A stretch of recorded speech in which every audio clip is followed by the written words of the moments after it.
lecture today. All right, so chapter 4, decrease and conquer. Um,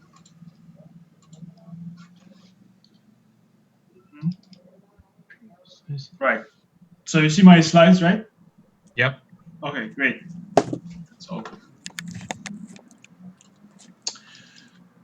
so what we're going to be covering today is we're going to have introduction to decrease and conquer, and then there are two class of problems that we are solving. The first one is decrease by 1, in which we're going to look into insertion sort and how to generate permutations and subsets.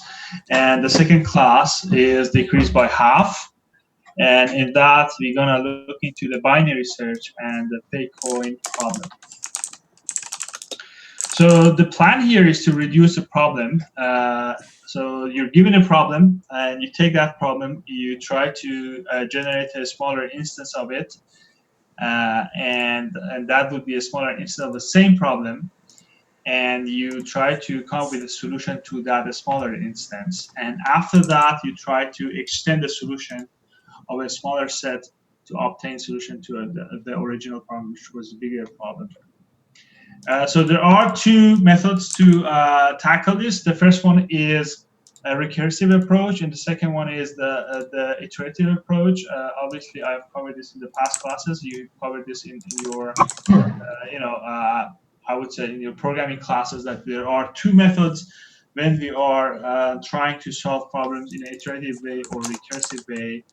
And that comes with bottom up and top down respectively. So that's what we're gonna essentially focus in today's class for decrease and conquer class type problems. So the first one is top down. So you have n number of inputs. You try to solve a problem for n minus 1, and if you do a recursive, you're gonna boil it down to 1. And so that's what the top-down approach comes into play. And the most known classic problem for a recursive call is factorial. And with factorial, what we have is hold on. Then so factorial is n times n minus 1 times n minus 2 times 1. Okay, so that's what the factorial is. And what we are trying to do is we are trying to solve the factorial with a recursive approach. So what happens is, in here, what we have is if n is equal to 1, we're gonna return 1, right?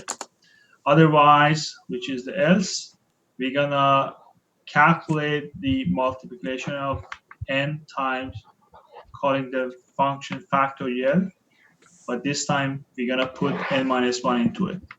So we keep repeating that until we get to the value of n to be equal to 1. Okay, so in this case, what is the factorial of 5? You're gonna have f5 calling f4, f4 calling f3, f2, and finally you come to n equal to 1, at which point you're gonna return 1, and that will be multiplied by 2, again by 2 is going to be multiplied by 3, so you're going to go back up in the ladder until you get the answer. So this is top down, and then it's going to roll back up, right? So this is called the top down here. So that's what we mean by top down. Okay, and so once you have you've got to the granularity of 1 here, you're going to roll back up, okay? And that's what the final answer we're going to have, all right?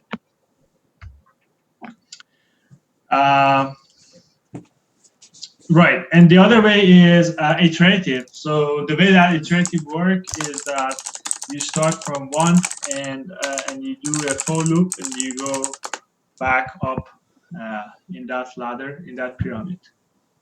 So we're gonna have a for loop in there, going from for I equal to 1, going up to n. In that we're gonna solve for the factorial.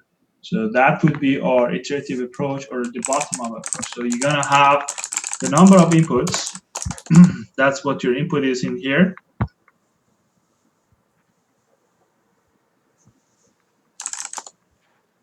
Right? And then in that, you're gonna initialize your function.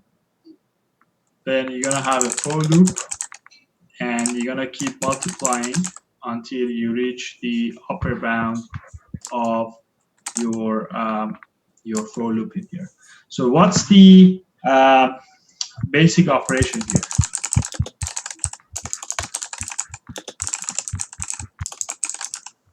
Can someone tell me that? It's multiplication. Right, exactly. And so what is the time complexity here?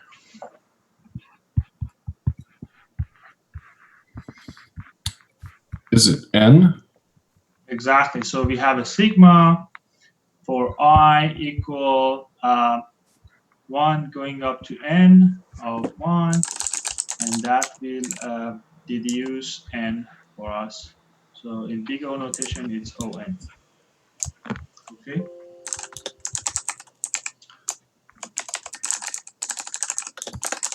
How do you know? This is kind of related to assignment 2, but how do you know you can improve an algorithm?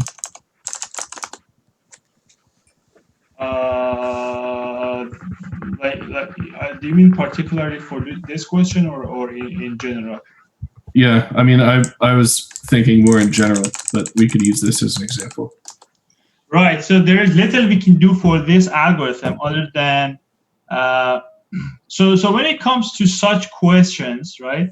You have to think about how you can do how you can overuse memory, right? So how we can save information to have a better write-on answer rather than doing a for loop in here. So let's say if so let's say we have we have like a table in here that we already know what the F5 is.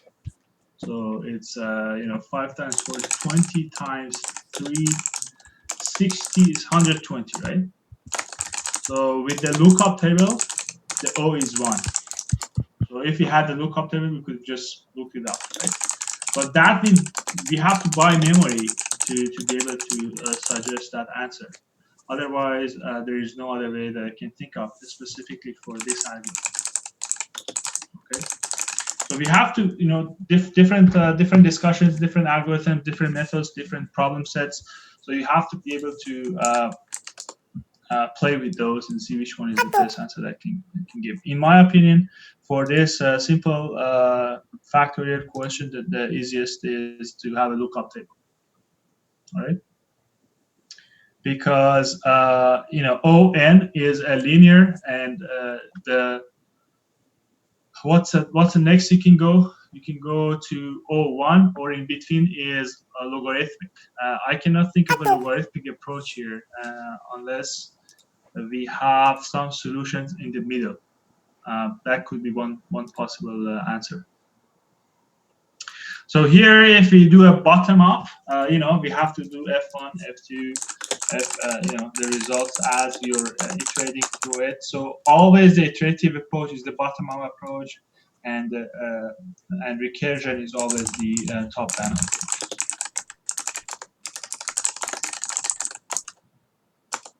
All right. So one class of problems we're going to look into is decrease by 1. And in there, we're going to look into insertion sort.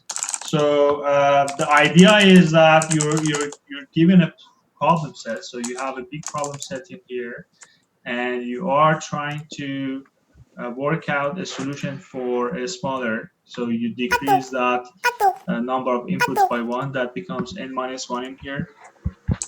And you try to solve for the n-1, and you try to find a solution for it. You can have some more iteration, right? So, you know, n minus 1 comes here, so that the next time you have n minus 2, you try to have a solution for that. And, you know, you can keep doing that, n minus 2, that becomes n minus 3. So you keep doing that, right? So you keep doing that until you get to essentially 1. And once you have the solution for 1, you can roll back up, right? You can roll back up, and then you have the solution for n at the end of the day. Okay? So that's what originally the plans. So one of the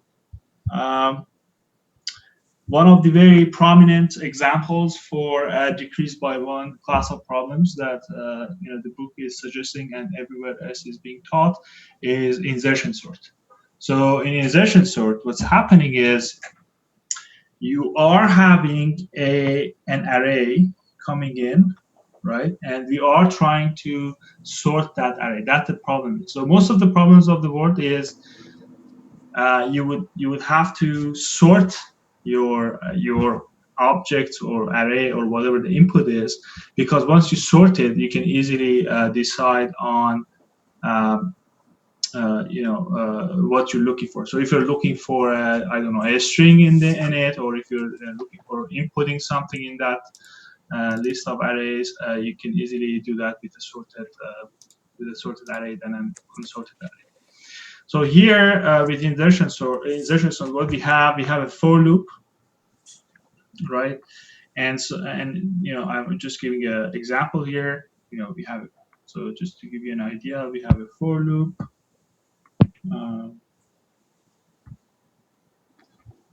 Right, so we have a for loop. We are doing some stuff in here, and we're gonna go through that line 3 and 4, and there is another for while loop in here is happening line number 5, and then we are doing some other operations. We are doing an assignment here. So let's go through it and see what's happening. So in this example, I have an array of you know, 6 integers. 1, 2, 3, 4, 5. Yeah, I think it's 6 integers, and it is unsorted 5, 2, 4, 6, 1, 3. Right. So let's see what's happening here. Let's see what's happening. Let's go through that algorithm and see what's happening here. Okay. So what we have is the first thing we get at line number 2 is the for loop. For I equal to 1 to n minus 1, pick AI. So AI is A1, so it's this guy. So A1 is 2. So that's going to get the assignment of V. We're going to give that to V. And then I minus 1 is J. So this is your J, index 0, right? Yj is greater or equal to 0, and Aj, which is 5, is bigger than 2, right? Aj is 5 in here, is bigger than 2. So do lines number 6 and 7. All right. So we're gonna put Aj, which is 5. So this guy is gonna go to here. Right, so that's this line number 6, and we're gonna deduce 1 mark from J. So it's gonna be J minus 1. So J is gonna be what? Minus 1, right? So the while loop is not true anymore. We're gonna get out of it, and we're gonna put V, which was 2, into Aj plus 1, which is A0. So what essentially we are doing at these lines, we are essentially replacing or swapping 2 with 5. So on the next line, we're going to have that. So you see that these 2 are swapped in here, right? So the result of the first iteration through this algorithm is that 2 and 5 are swapped in here. Okay, that's what's happening here. And then we're gonna go back to line number 2 because it's a for loop, right? So now I is 2. I is 2. So what is A2? A2 is 4.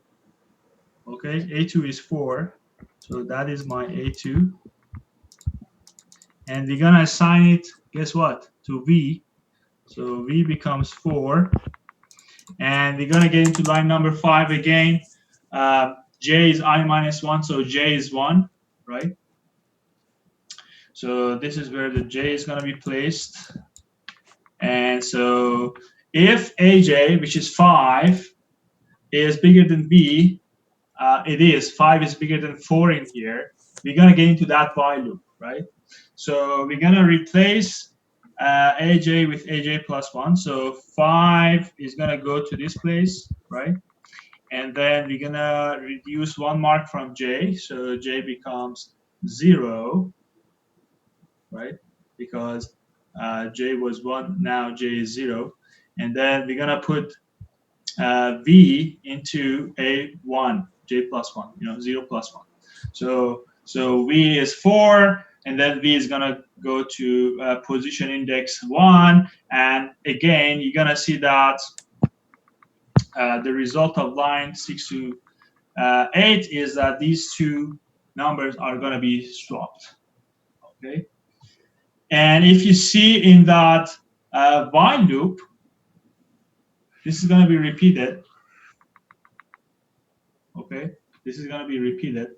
I just skipped one step because in that while loop, AJ, which was 4, is not bigger than B, which is 2. So we're going to get out of that, and then that line number 8 is going to be executed.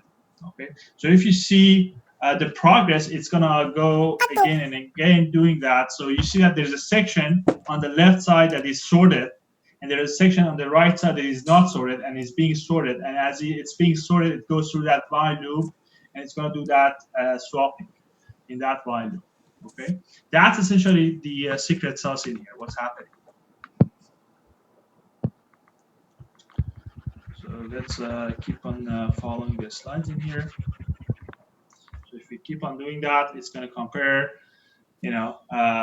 So the left side is 245, which is sorted.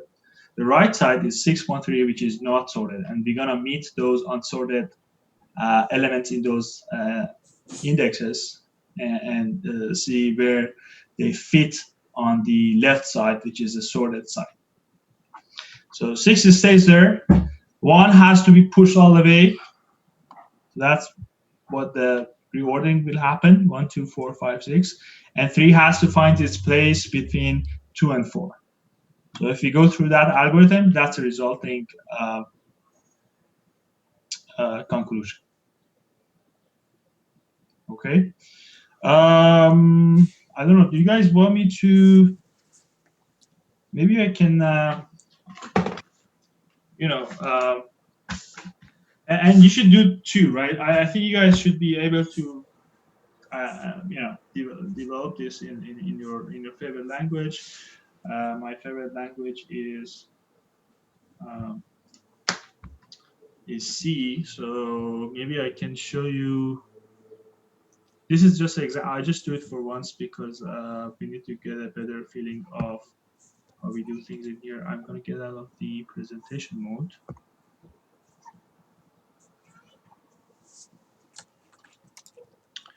So I think I have tickets. No? Oh, I have it instead.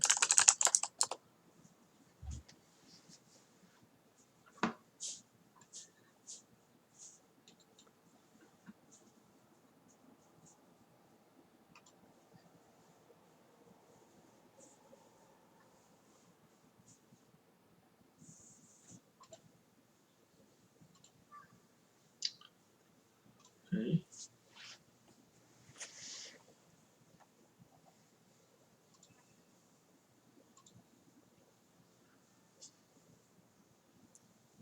So I'm gonna share with you my Eclipse.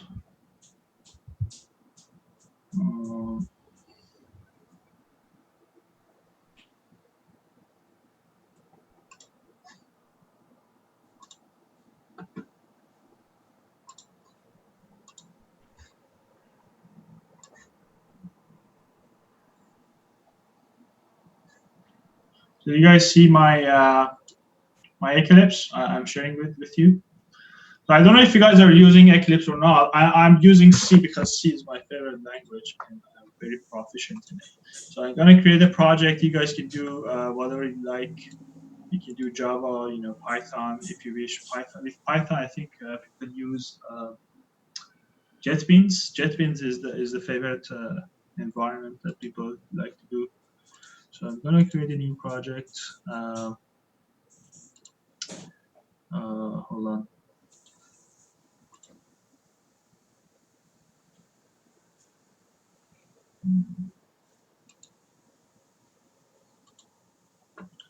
I'm gonna call that insertion. So you guys could follow this, or you can basically, if you're writing it in Java, you can do the same insertion sort.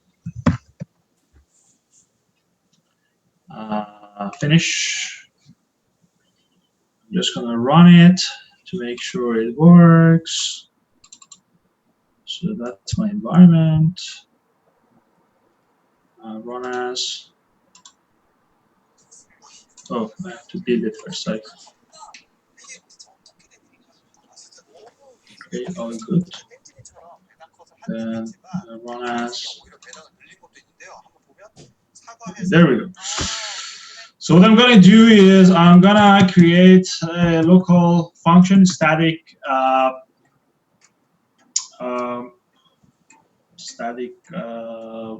maybe static integer pointer, because I'm going to return a sorted array. I'm going to say insertion sort. And I'm going to pass in int pointer a, which is the array, and the size of it. Size t, size. So I'm going to do that, and I think for size t,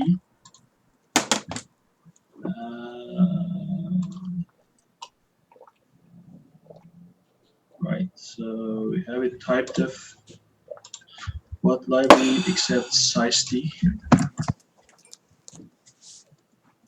guys know.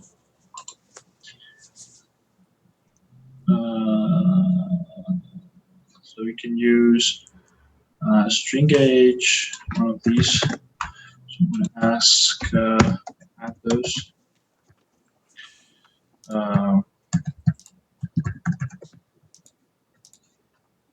Okay.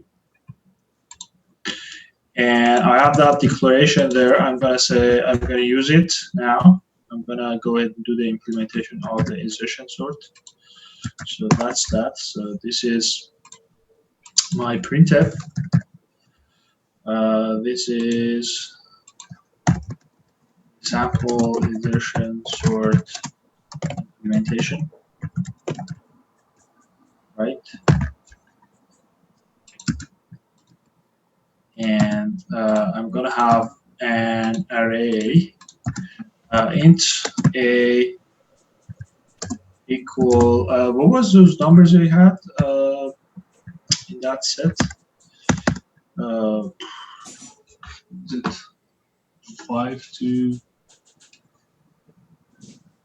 right, so 524613, right?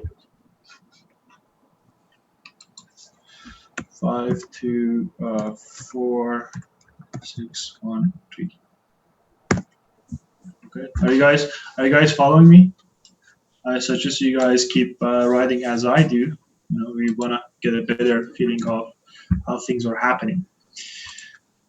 So that's that. You know, with pointers in C language, you always have to pass the size of it, size of your array. And I have it here. So I say I'm going to call the insertion sort in here.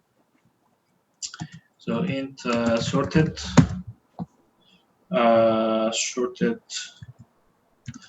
and then I'm going to give it a size. You know, I'm just going to be simple in here.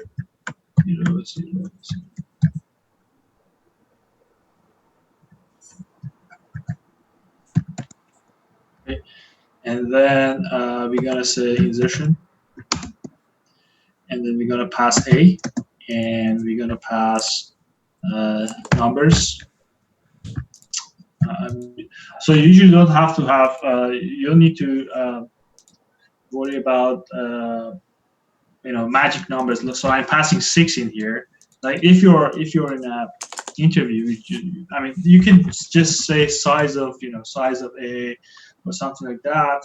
I just want to be simple in here because I just don't want to end up. The purpose is just to show you the insertion sort. Okay. So you can use the size of whatever weight you find to show the size of to pass the size of your array in here. So that's return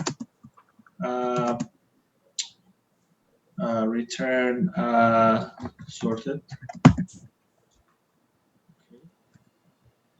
It's pointer sorted. And in here, I'm going to do malloc sorted. So why don't we have something to pass in here? So we call it B. Or sorry, we can call it sorted. And sorted comes here. We're going to have int star sorted. And what we're going to do here is we're going to populate things into that. Okay, so sorted comes here. And then we're going to remove the void. So it's going to be void. I just want to populate things in here. So I have, right, so this is the output. Array goes in here. This is the input. So let's say out.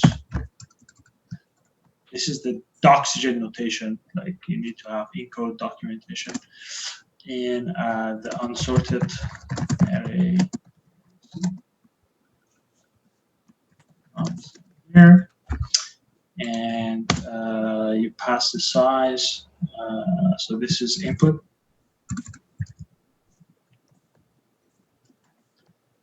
Size of your array. Okay. Right, so that makes things really simple here, simpler than just passing it back. So you can say, I just check for a null pointer. If those sanity checks, if A is equal to null or sorted equal to null. And those are the sanity checks we're gonna have return, right? Otherwise, we're gonna start implementing our for loop. So for int I equals 0.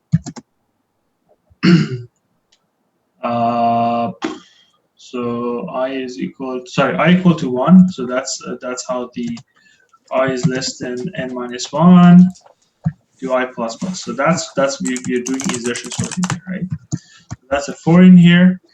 And what are we doing here? We're gonna do a. So we're gonna create a value that is local. B. Should I do something? I say v equal to ai, right? And then I'm gonna have int j 0.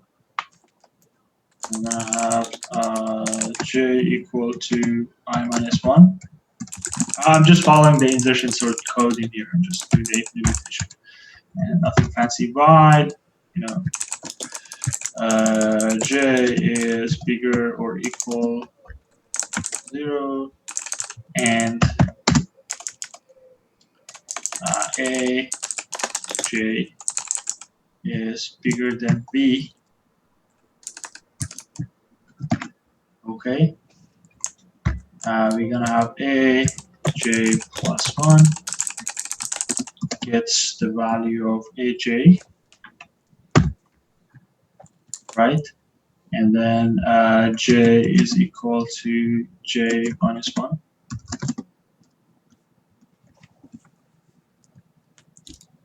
Right? So that's the while. And then at the end of the for loop, what we have, we are doing the assignment aj plus 1. He gets that. So that's what the algorithm is about. Done. You're done. You can have, so one thing that's missing here is n, right? And n is the size of array. Size of array. Essentially, that's why we need the size there, right? So can you guys run this and see if you get promising results? I haven't ran it. I might need to do some debugging here, but that's the gist of, I can put this online and you guys can work through making it happen. How about that? So why don't I just maybe I can even compile and just make sure everything is safe. At least I can do that because I need to move on. So build. Yeah, it looks like it's building fine, right? And then somebody has question? No? Okay, let's move on. So I have that sorted, and then yeah, let's run it and see what happens. I don't know. Maybe I have to do some debugging. I have no clue. So I'm just building confidence in here. Right. So we need to print the sorted array, right? So let's do printfs in here. For I equals 0, I less than 6 plus.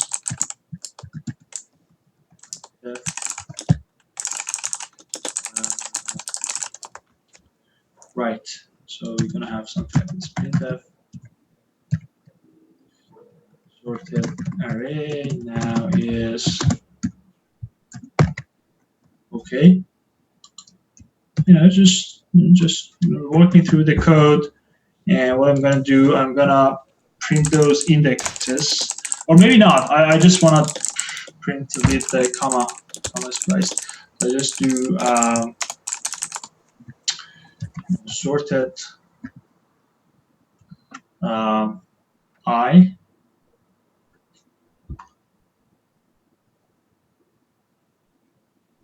Oh, one thing I realize is that we are reassigning so it looks like it is sorting inside the A by itself. So we don't even need to sort it because what we have here is the usage of A all the way. You guys see that? So we might even not need this sorted guy. So let's just use A.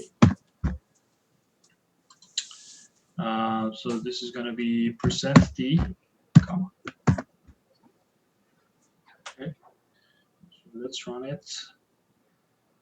Yeah. So it looks like this is going to sort in place even better.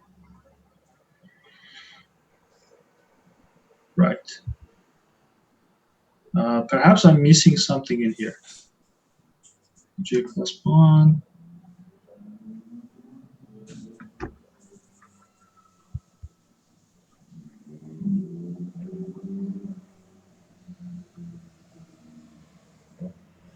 So if I remove that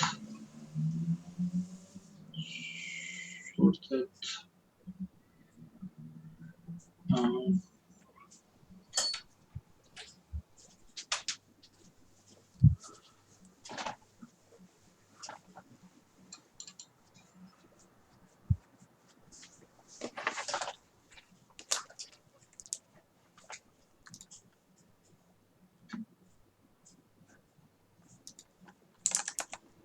right, so I have to do some debugging here. Maybe I put this online. I was believing that this is gonna sort the array itself. We might need to add the sorted array or not. So so this is how far I've got. All right. I can put it online. If you guys want to keep working at it. So I put this solution online. This is the C implementation. But I also need to debug it.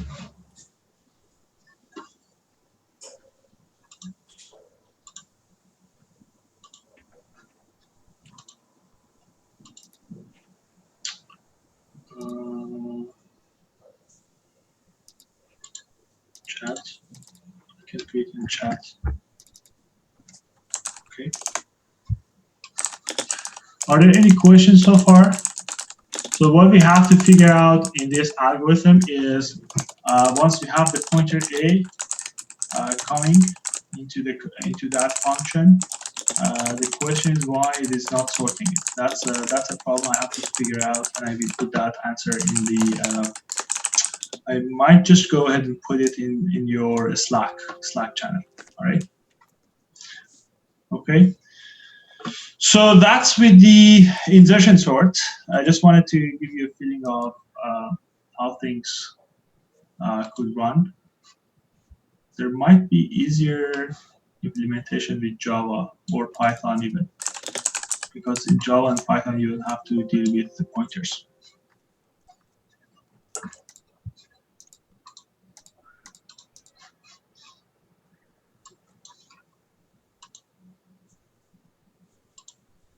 Okay. You share. Okay, that's where we are. Right. So this was the iterative approach. You know, as you can see from the Zoom group chat, you can just refer to this code. And so if you look at that function insertion sort, the iteration that's happening there is a for loop, and inside that there is a while loop in there that's basically making decisions and do the swaps in there. So are there any questions so far for this? Are we all good? Yeah. Do you guys get the intuition at least? Yeah. Okay. All right. Let's move on. Right. So in this slide, I'm on slide number 11 here. There is another way to do that, and the other way to do that is the top down. And with the top down, what we're trying to do is we want to do decrease by 1, and then we are given an array of n elements, and we try to decrease by 1. So we say, okay, we think that instead of n elements, we have n minus 1 elements. So that's what we have here.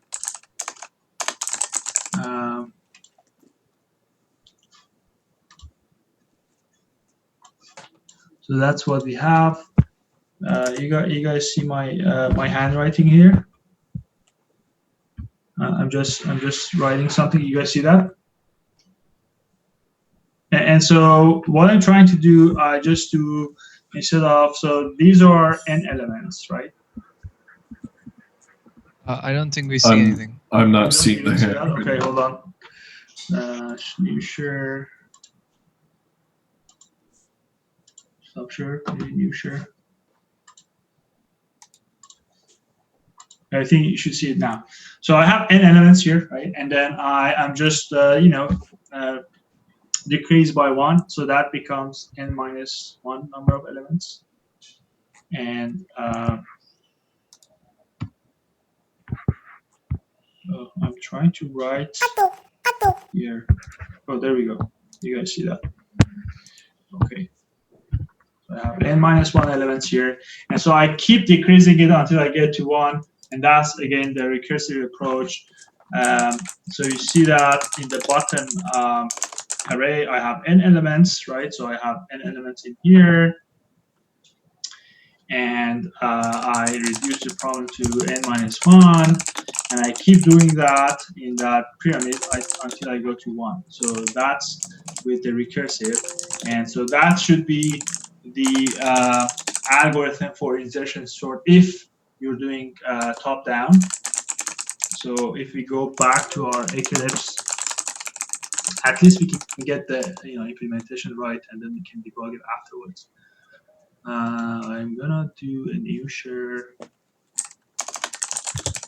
Right. So now you guys see my Eclipse. I'm gonna do the same thing. So I have static void insertion sort. Okay, and then for simplicity, I'm gonna apply the same stuff coming in here. So take those inputs with a grain of salt. I have to debug it. I'm just doing a plain implementation here. No debugging yet. So, just bear with me here. So that's the input. Sorted is supposed to be the output. Just the same as what we had before. And this is also input. Right. So I want you guys, when you're writing code and when you're delivering it in your assignments and in your quizzes and in your exams, I would love to see those function headers. So that gives you an idea of what you've been doing, right? Just don't implement something without putting comment there, right? So you might want to say, description, something like that. This function is implementing recursive version sort using top-down approach by a decrease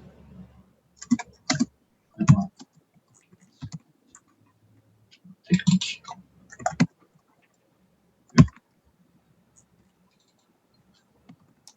Right. So that could be one possible, and then you say, this is the incoming array is supposed to be the outgoing array to debug. Or I can just put a to do here. You can go back to it. And then this is the size. Okay. Right, so recursive approach. What is the algorithm work for it? If n is bigger than 1, so size of array. You know what? I have to have this signature up there. So it's a static function, so it's a local one. So we have it here. It's recognizable. I have size of array is bigger than size of array is. I was thinking Python a bit. Size of array is bigger than 1. Just look at slide number 11. Sorry, slide number 12, and then we're going to implement that. So if that, if it is bigger than that, then we're going to call the function itself. So it's a recursive approach. It's going to call insertion sort, right? And then what is it passing here? We're going to pass a sorted and size of -1. That's what we're going to pass in. So what is being decremented here is the size of array. So we are decrementing size of array, calling the function itself, and that's what the recursive calls. And recursive call, okay. and then we're gonna have a key, right? So we're gonna have semicolon. So at line 75, right? Things are gonna be calling themselves, right? Otherwise, you're gonna keep continuing that line. Okay. So if you're gonna call that function, unless that function returns, you're gonna keep calling the function. Unless the function returns, you're gonna keep going through line 76 henceforth. And that's line 76. You're gonna say, you know, a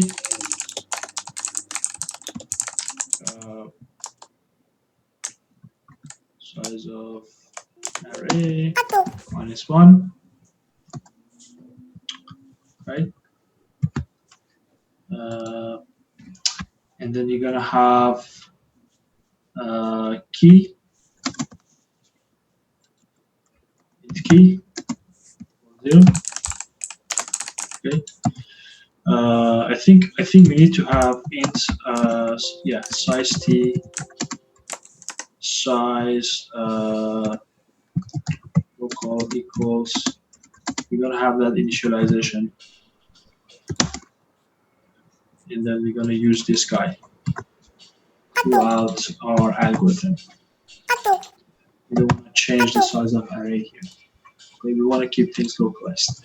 So size local, and then we're gonna have. I'm just looking at line number 4 in slide number 12, just following the recursive approach, and then we're gonna say I. So we're gonna have I equals 0. I equal size local -2. Okay. So this is right. So this is line 4 in our slide 12.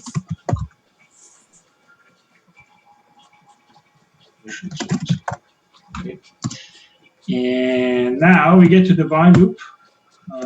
While I is bigger, I is bigger or equal to 0, and a I bigger than key. Okay. Do that. A I plus 1.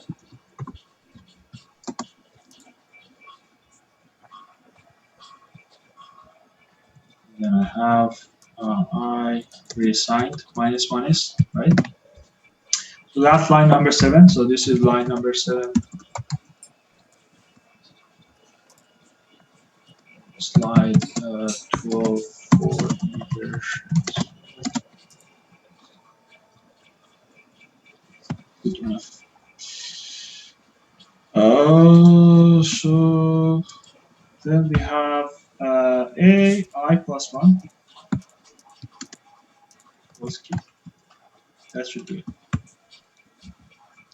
All right, so this is the apple-to-apple implementation of slide number 12 to C, but I have to do some debug. I think I'm going to get rid of the sorted, and I'm going to put the exact solutions.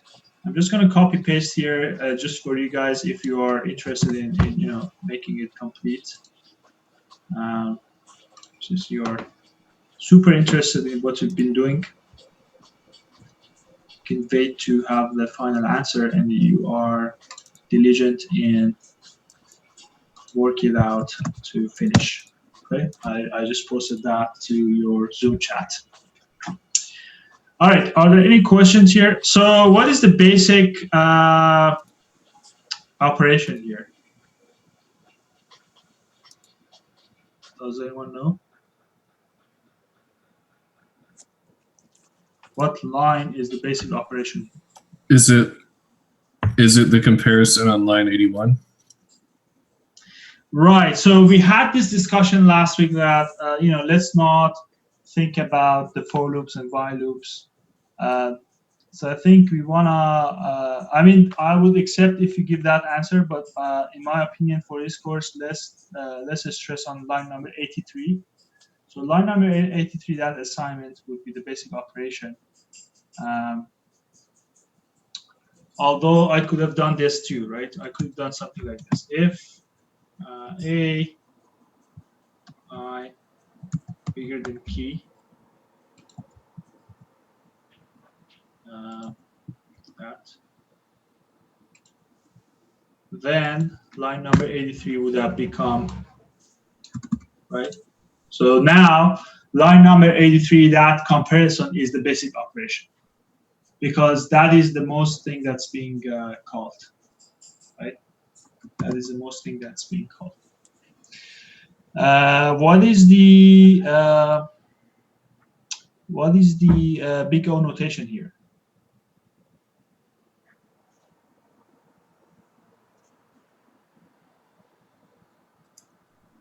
I think it's n squared. N squared, right? So if you have two nested, it doesn't matter if it's a while or for. If it's two nested, for or while, it's n squared.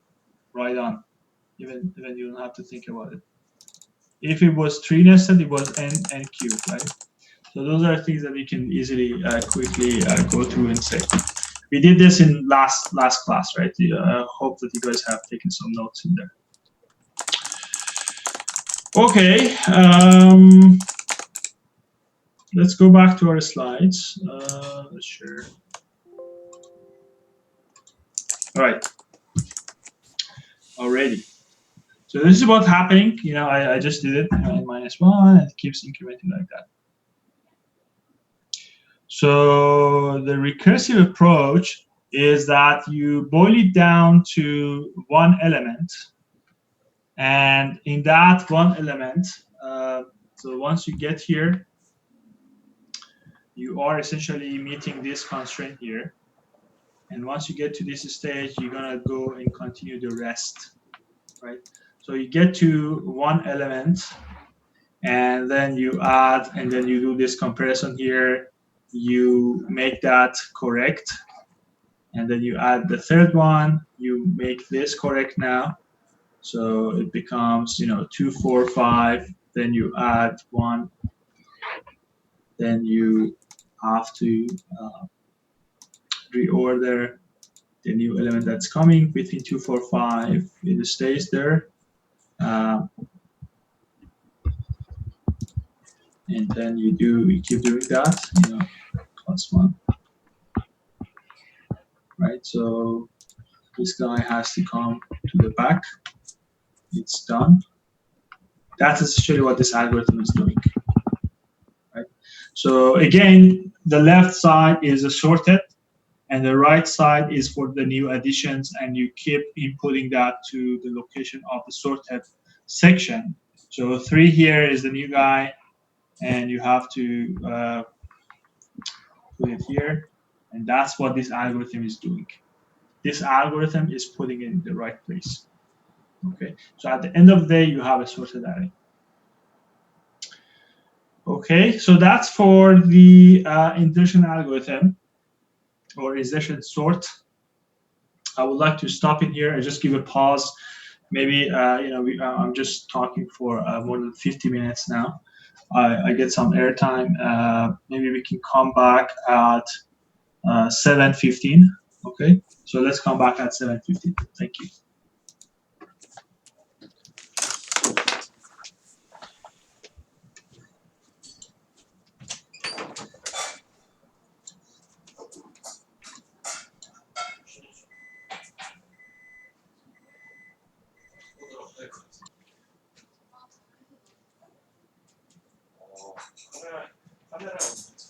카메라를 켜고 있어야 되는 것 같은데.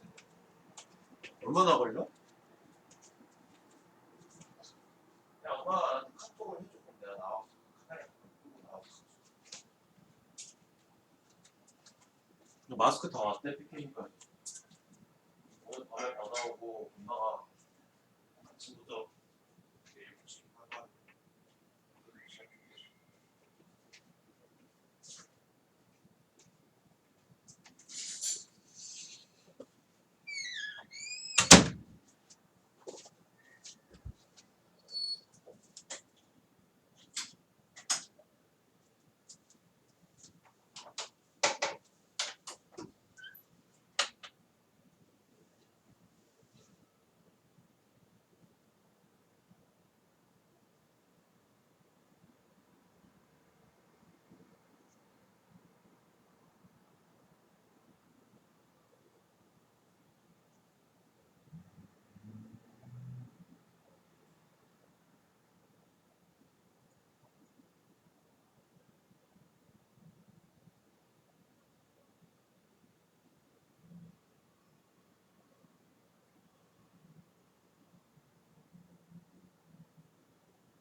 All right, guys, let's continue our session today.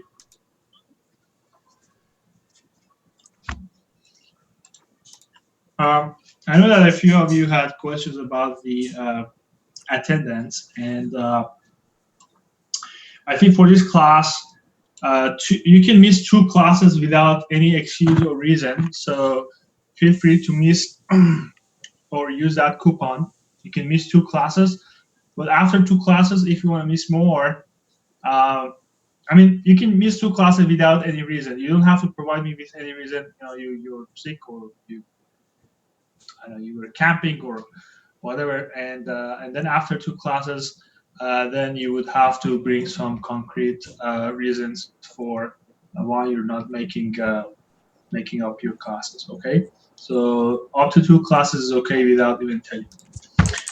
Right. So are you guys seeing my shared slides? I'm on slide number. Where am I? 15.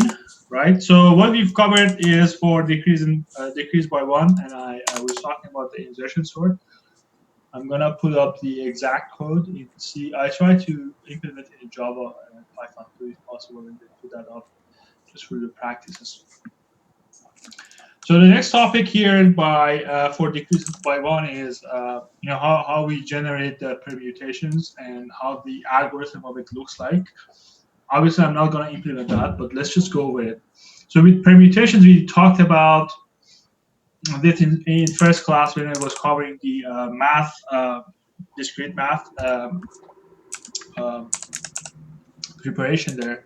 So in this example, we have 3 elements. You have a set, 3 elements ABC in it, and we want to see in how many different orientations we can rotate ABC letters and have a set of such. So we concluded that for permutations, the answer is n factorial. So if you have 3 members, it's a 3 factorial, so you have 6 permutations. You can permute letters in 6 different orders. And so now the question is how we can generate permutations using the decrease by 1 technique. And the answer is as such. So find all permutations of n objects as the following. So we're going to find all permutations of n minus 1, right? So as soon as I'm saying top down, we're going to think about recursive. And so what happens here is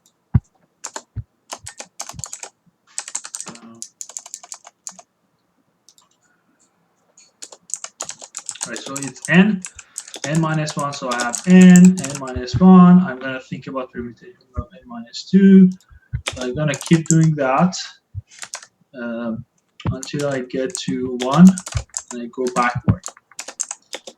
So I have some pyramid that is looking like this. 1, I'm going to do permutation for that, and I go back up. Okay. So insert the remaining object into all possible positions of each permutation of n minus 1, and we can keep doing that.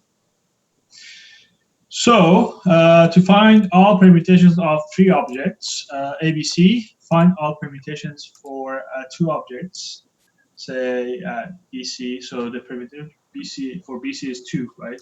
Either you can have BC or CB, right? So we can have 2 options. So for a set of BC, we can all either show it as this or we can show it as this. Okay. Then we have to insert the remaining object, which is A, into all possible positions in each of the permutations of BC that we have constructed. So A can go to the back of BC, or middle, or at the end of it, and the same can happen for CB. Okay, so that's how we are constructing permutations here. Right, I already have talked about this, right? So we go to the bottom line. The bottom line is empty. We come back up. We have B in here. And then we put B in front and behind the C, right, as we come back up. And then at the last layer, the topest stack, we have A, and then we put A at behind, middle, and in front of these two guys, right? So we have A, C, B, C, A, B, C, B, A, as you can just follow it here, all right? So let's code that. With the permutation, this is a recursive approach. Our function is called generate permutation, right? And I'm using this function here, as you can see. Okay. There is a condition always. There is, I call it seed condition. So the seed condition here is, or the base condition. The base condition is if n is equal to 1, we're gonna return a1. Otherwise, if it's bigger than 1, I'm gonna call the function itself and then pass n-1. Okay. So that is going to generate me a permutation set, and for each set, I'm gonna have these instructions. So I'm gonna have insert an before a1, okay? And then I'm gonna have a for loop there that is inserting an after every single element in that set. So if I have, a1, a2, a3, so this I is corresponding to these guys, right? And I'm adding an to here, to here, to here, and to the end of it. So that is what this part is essentially doing. Okay. So my expectation for you guys is not to implement it, is just to understand what this code is doing. I'm not expecting you to, we are not going to reinvent the wheel. It's just to understand how decrease by 1 is working, and I'm just showing you a different class of problems or examples that can be solved this way. And then in the future, you're going to see similar type of problems that has been solved this way. Okay. Right. So the next one is the subsets. For the subsets problems, we had we said that we can have either a member be in that subset or it can be absent. Okay, it can be present in that. So there are two options.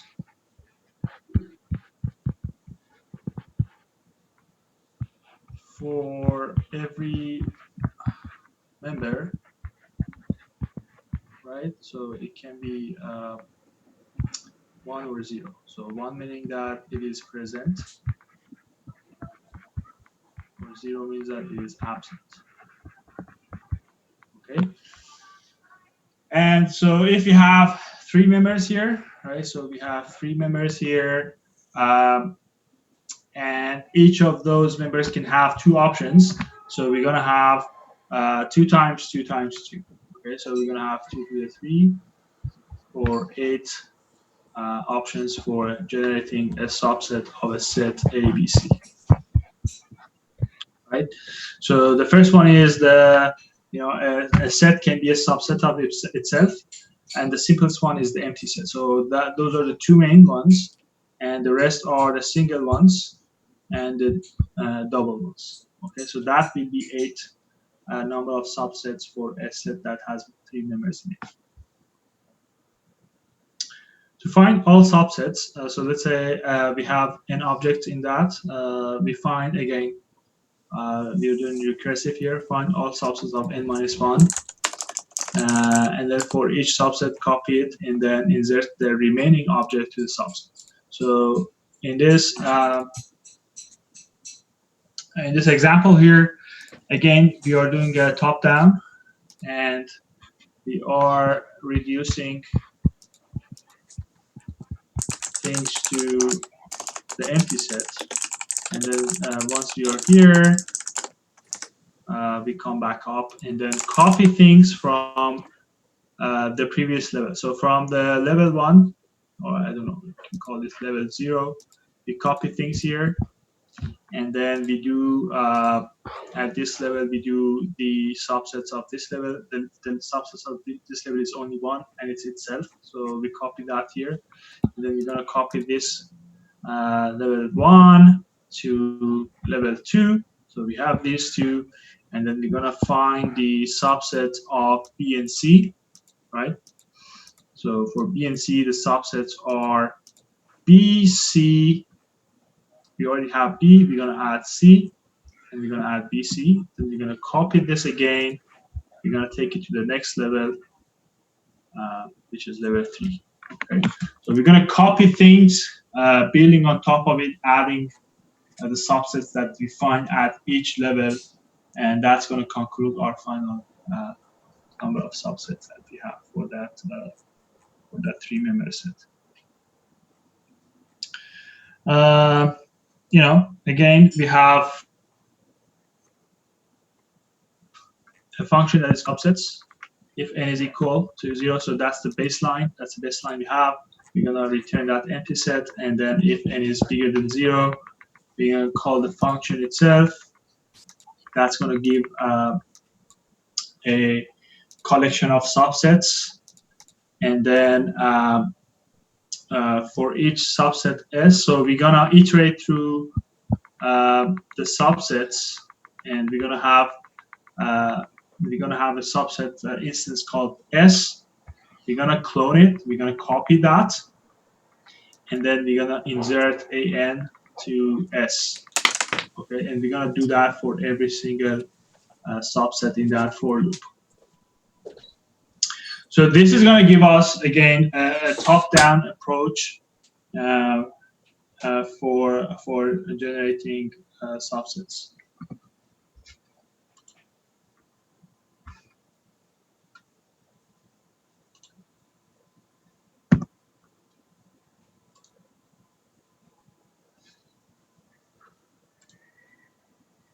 All right.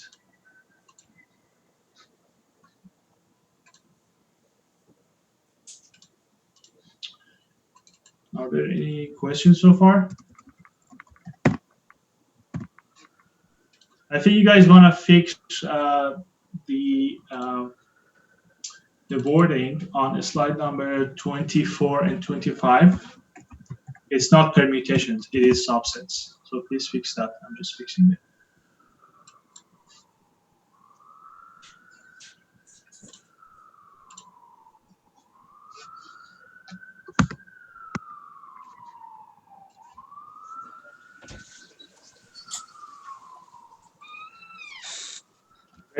So slide number 24.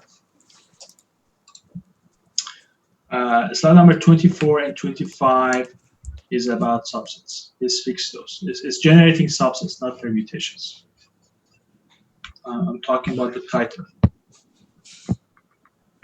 This guy. This guy was permutation. It's please rename it. Okay, so if there are no questions, we can carry on. It looks like the topic is quite straightforward today.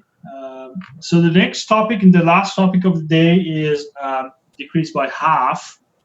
And so that's going to be the second class of decrease and conquer problems. So we had decrease by 1, which we can do iterative or recursive, and then we're going to have decrease by half. So instead of decreasing by one number, we're going to decrease the problem into half and see if we can come to a solution. So here we're going to look into a binary search problem, and another one is the fake coin problem. Okay, so this type of problem is that you're given a problem of size n, and then you try to cut it. In this case, I'm cutting it by half. So cut by half, and I'm getting a smaller problem. I find a solution to the smaller problem, and that would be the solution to my original problem. So what's missing here is that there is no loop going back. decrease by half, because in my decrease by 1, I was having a loop that was going back. There's no loop going back here. Okay. The typical cut by half is what's being known to be the right answer for most of the problems. I have seen no solutions that is cutting by a third or by a fourth or by a tenth. Most of the problems that you're solving here is cutting by half. It's cutting by 2, and it solves the problem in logarithmic base 2 approach. So let's say you have a sorted array. This is a binary search.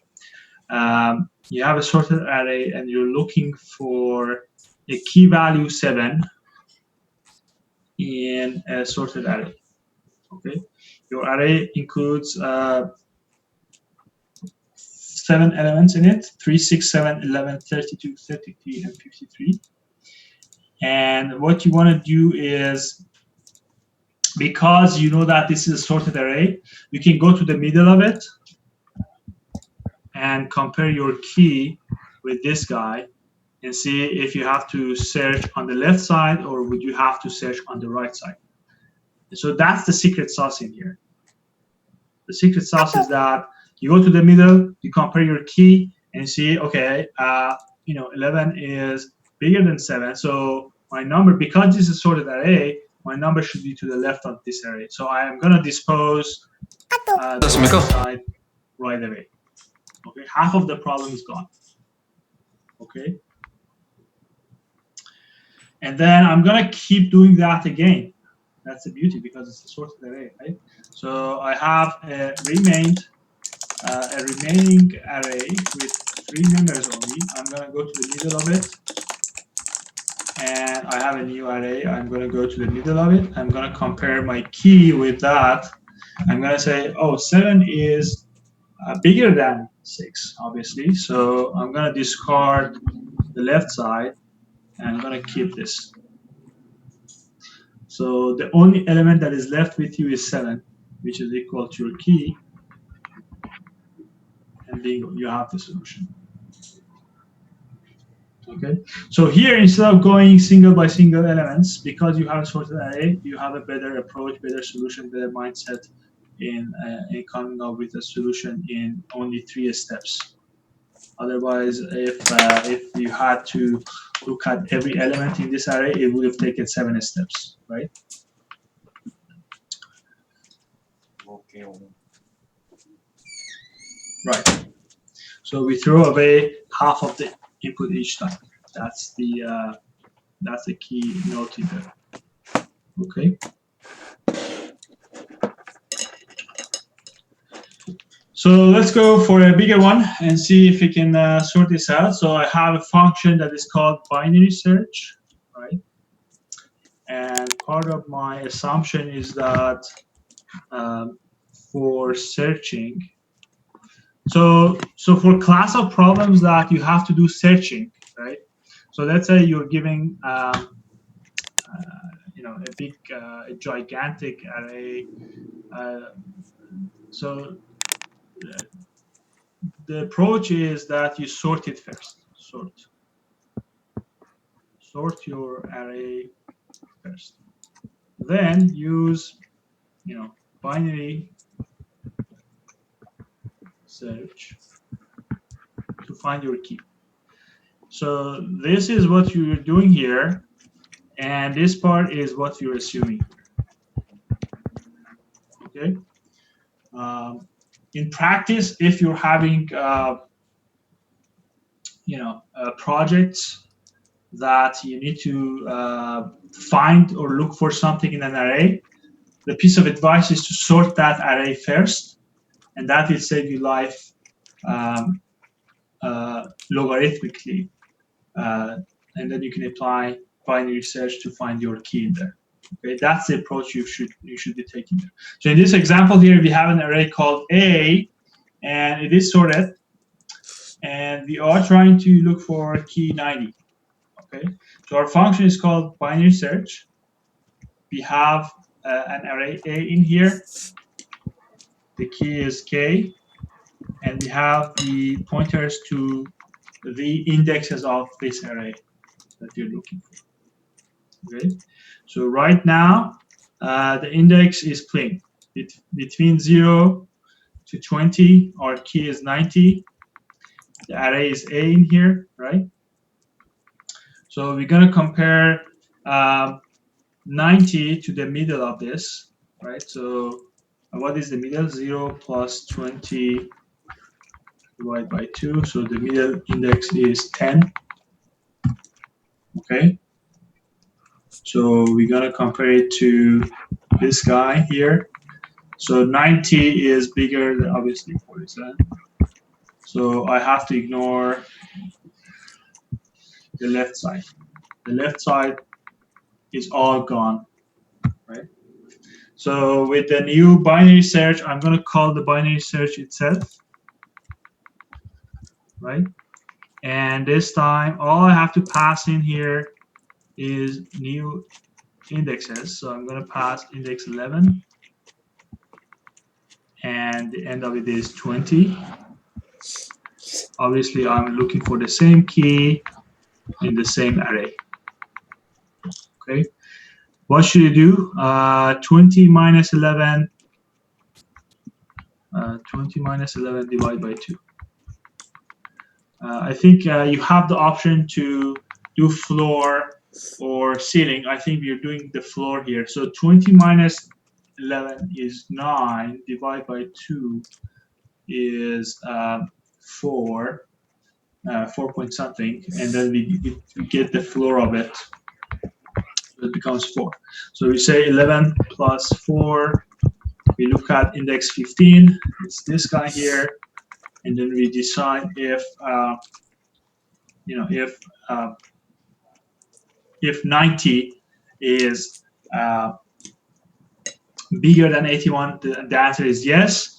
So we have to drop this left side, and then we have to keep looking at this right side in here, right?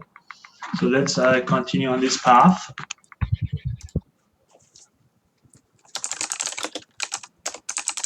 What am I going to do here? I'm going to call the binary search again. And I have a new index for the starting point. The endpoint will stay same, right?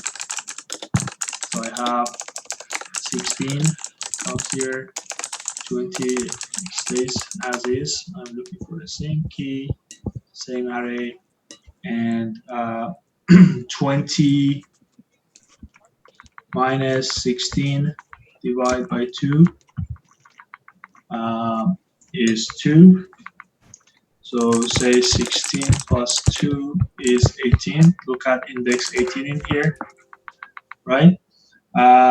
90, is it bigger than 91? No, it's not. So you would be dropping this time the right side. You would be dropping the right side. And then in the next iteration,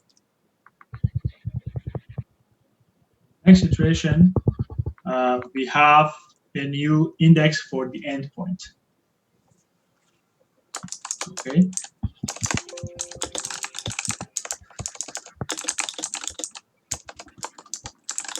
So in the next iteration, I'm just trying to use different color. Use cyan. So I keep 16 this time, but my endpoint is 17. Same key, same array. Okay. Now I only have one. 2 members left, obviously, and I have one guy remaining, and that's 19. And you keep doing that until your indexes are same. So your index 17 is what's left over, and that's all you have to do the comparison. That's all you have to do the comparison. Essentially, that's your number. So that's your number. At the end of the day, key was 90. Sorry.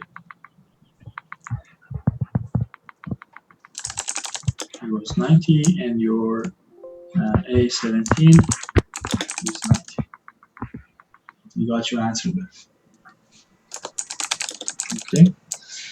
I think the algorithm is shown. Yeah, you try, attempt to write a pseudocode. Okay, don't flip the slides here. Maybe we wanna, develop minds. So why don't you guys go ahead and do some scribbles, I don't know, on your computer or somewhere that you can share your slide. So this time, I don't want Scott be talking all the time or Ben. So I would like to ask other or Enadi maybe. So other than these three people, the rest should volunteer. One of you guys should volunteer to show me your code. Maybe we can spend. Do you want me to do something? Sorry. I actually want you to do nothing this time. Oh, okay. Yeah. Sweet. So maybe I give you guys 10 minutes. Because Enadi, I know that you've answered some questions and the same as Scott and Ben. So this time, maybe, I don't know, Jessica or Alan or somebody else could, or Navneet could be answering this. So I want you guys to implement this using recursive calls of the binary search. So think about what the base line or base conditions should look like, and then how you want to construct this binary search algorithm without flipping going forward on slide number 31. And I would love to see one of you guys sharing your screen. I can make you the host, and you could be sharing your screen. So let's spend 10 minutes in here. It's 7:43. Maybe we can stop at 7:50, and I want one of you to share your screen to show us your code. All right.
You have 2 minutes.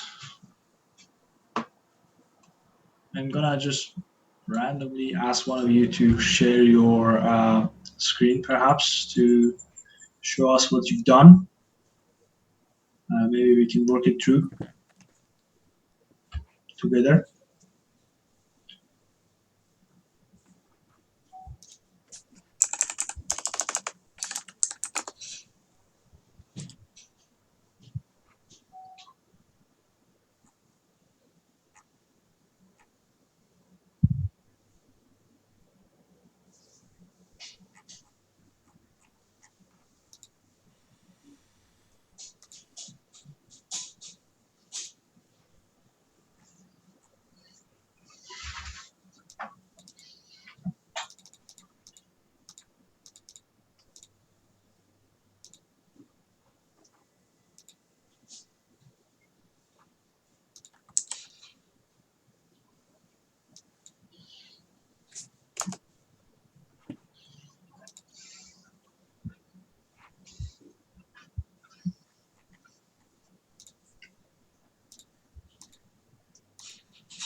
Okay.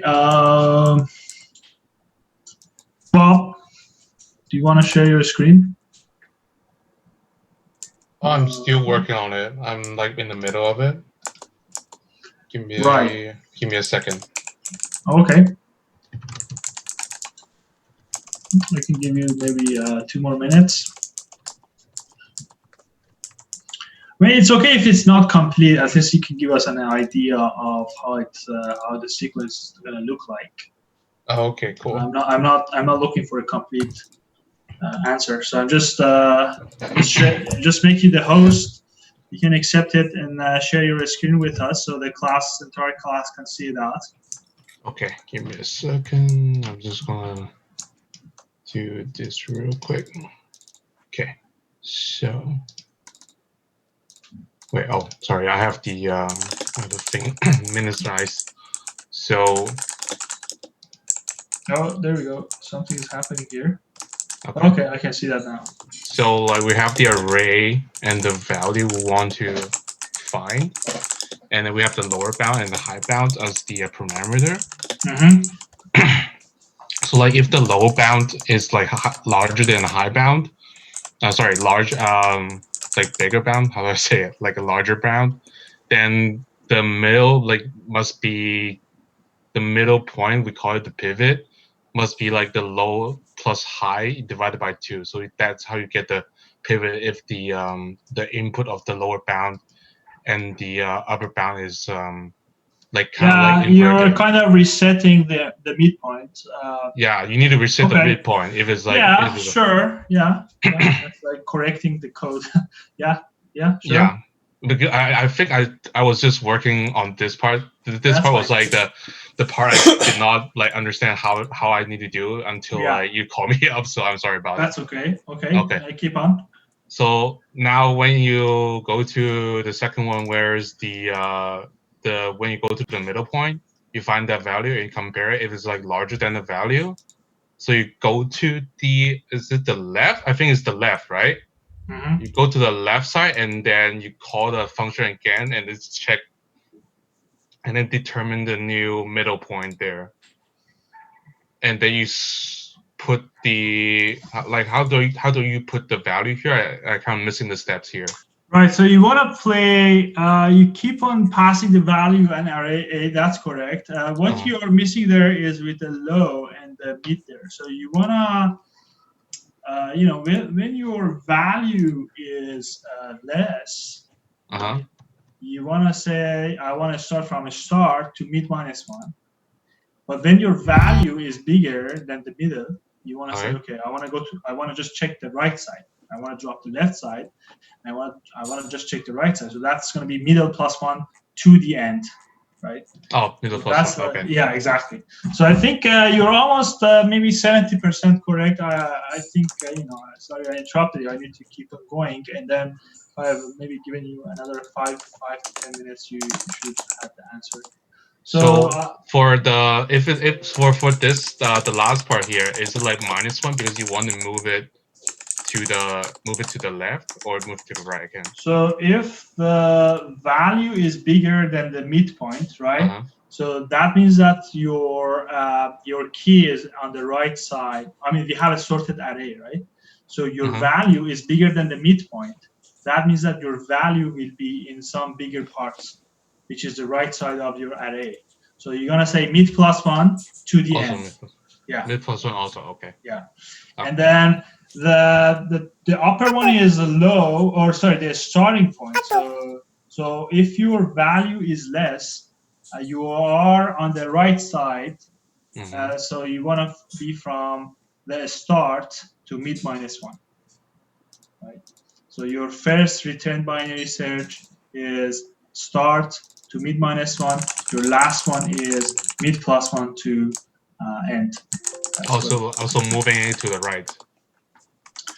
We're not moving anything. We're not moving anything. We're just looking for that value. So it's going to mid plus 1 to end. Okay. That low should be end, right? Okay. I mean, in your case, it's called high. Or large. Yeah. So if you guys go and okay, thanks Bob. If you can give me back the. How do I give you back? Oh, there we go. Yeah. Okay, great. So let me see if I can keep moving on. So if you guys go to slide number 32, we can keep our discussion here.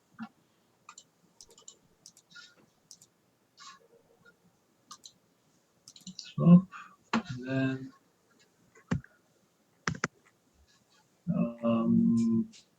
share screen. Sure. Okay. That was great. I think that was a very good discussion.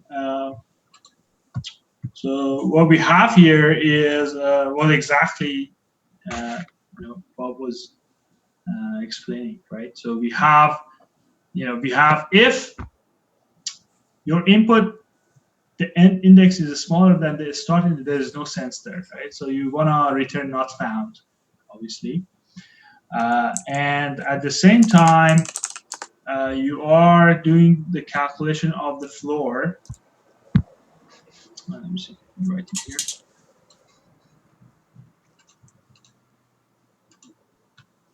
So I think one thing that was missed was this line. We want to keep calculating our middle set because we are discarding half of the array, and then we have to look for a new middle point in there. And then the problem is already solved if this condition is true. If k is a middle, you just hit it at the middle. Your condition is met. However, there are two critical points, right? If your key is bigger than the middle, you want to call the function itself, and you want to reassign the starting point to middle plus 1. However, if your key is smaller than the midpoint, so that means that you're on the left side, so you want to assign the endpoint to be middle plus 1, minus 1, and the start will stay as is. So if you keep doing that, the first time our middle point would be 11,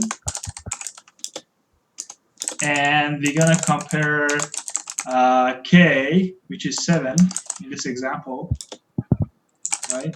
K is 7 is example. You're comparing it with 11, so 7 is less than that. We're gonna discard the right side, and then we're gonna use this. So we're gonna use this, and that gives us this index. Okay, 6 compared to 7. So we're gonna discard this side, right?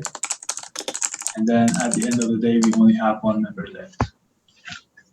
So that's what the algorithm for binary search using recursive call is something like that, and divide by half. I have a question. Yeah. How do we calculate the time efficiency of this algorithm? Right. So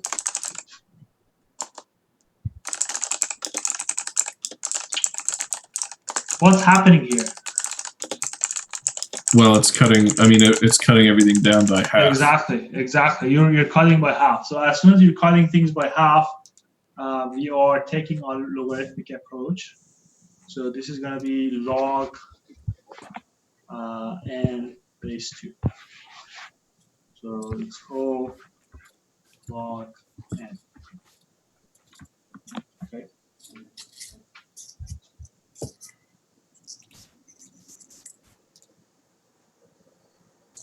Any more questions?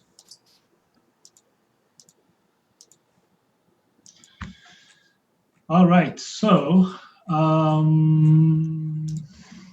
let's just move on.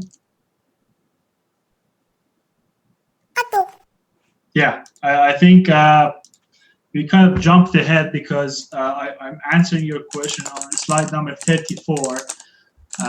So the answer is log n base 2 plus 1 because there is one final comparison. So let's go back and see if we can find that. So I think for the comparison, we mean these comparisons here. So that will add one additional plus 1 at the end of the day. That must be added to be exact in our solution. Over here, right? So it's still in big O notation log n base 2, right? Because in big O notation, that constant 1 is not a matter, because in big O notation, what we care about is as n goes to infinity, right?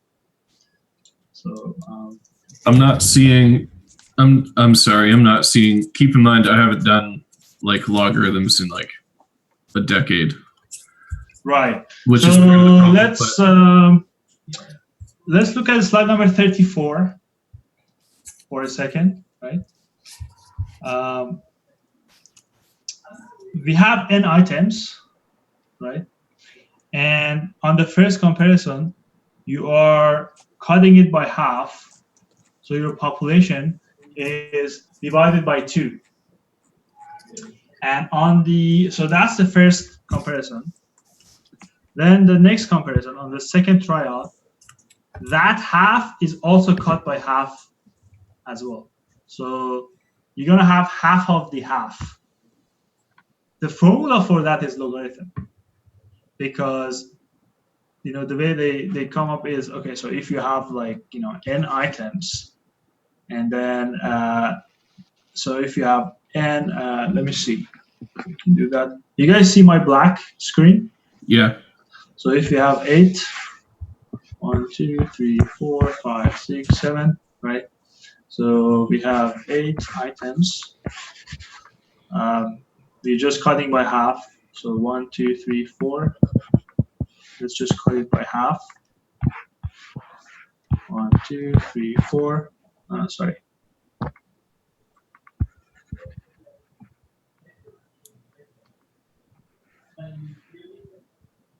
Okay, so we have 4 now. Let's cut this 4 by half. So that's going to be 2. And let's cut that by half. So it's going to be 1. So how many steps would it take to get to single elements in our comparison? 3 steps. So that's 1. That's 2. And that's 3. So it appears that for 8,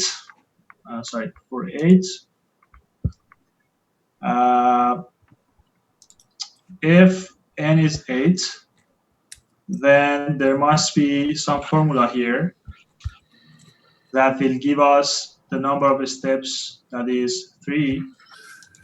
And so that's 2 to the 3 is equal to 8, and that's logarithm because that's log 2, 3, 8. So this is what indicates the number of steps.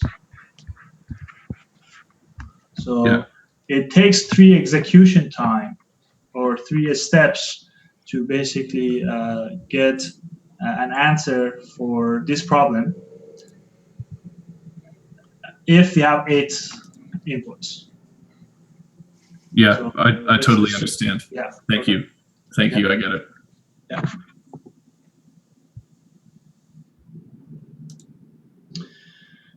All right.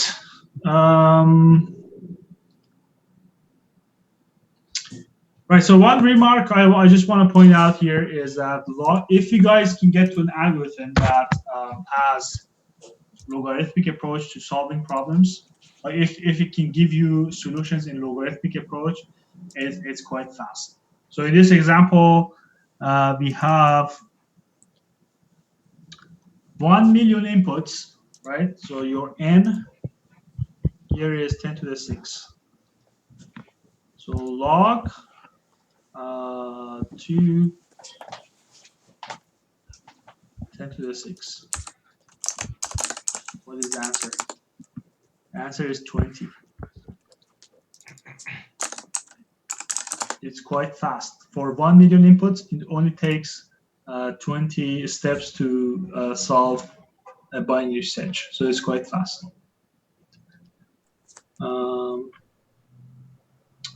So yeah, so that's one remark I just wanted to point out. So if you have a solution that's logarithmic in terms of solving a problem, you should be the fastest.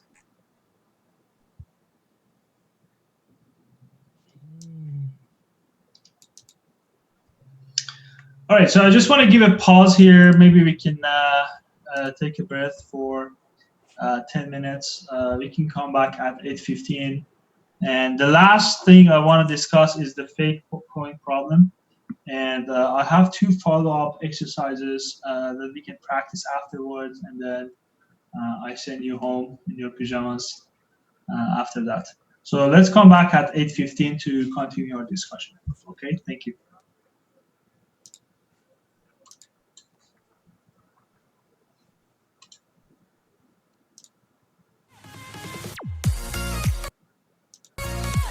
하실 거기 때문에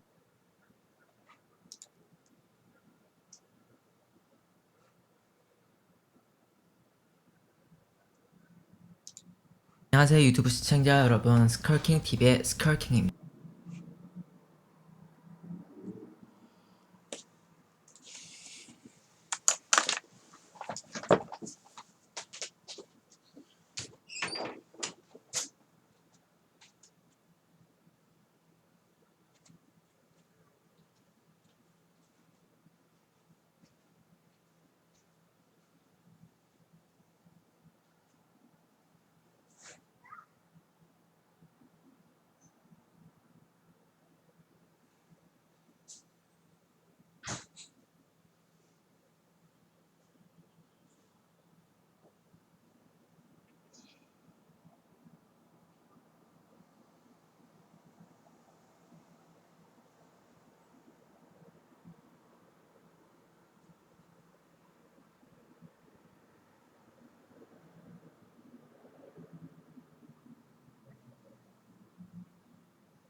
내일 뭐해?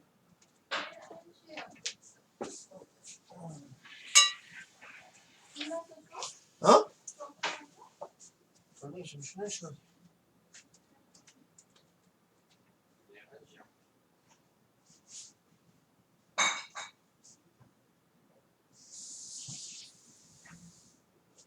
엄마는 차가 안 가기로 해도 돼. 스카이트를 타면.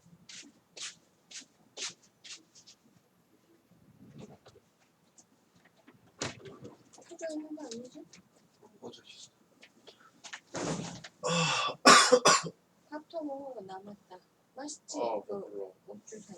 엄마 직접 한 거지? 응. 맛있겠다. 내가 이제 해보려고.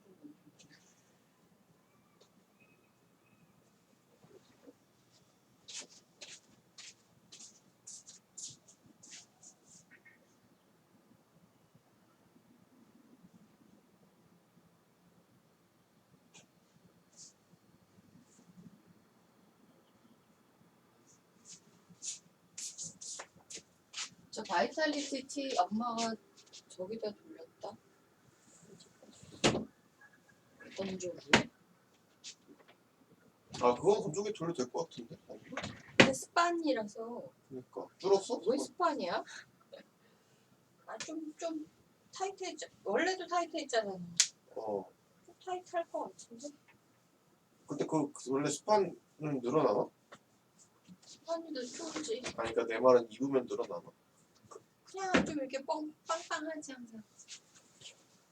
저 원래 좀 덥지 않니? 여름용이 아닌데? 상관없어 어차피. 운동할 때 입으려고. 운동할 때?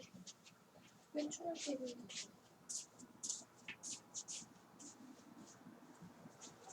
아유.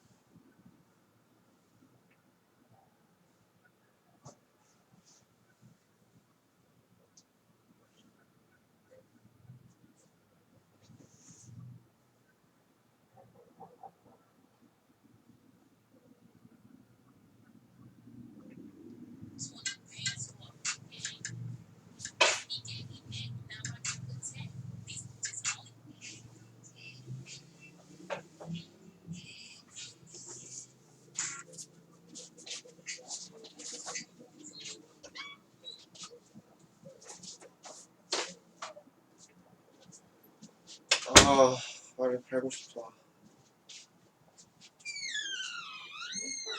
마스크.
right, folks. So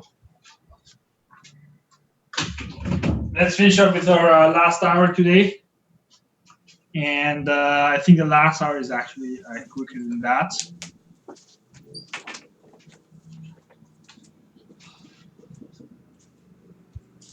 So I just talked about the binary search, and we kind of looked into how things are being implemented. We had some contemplation over there. The last problem is more of a brain teaser problem.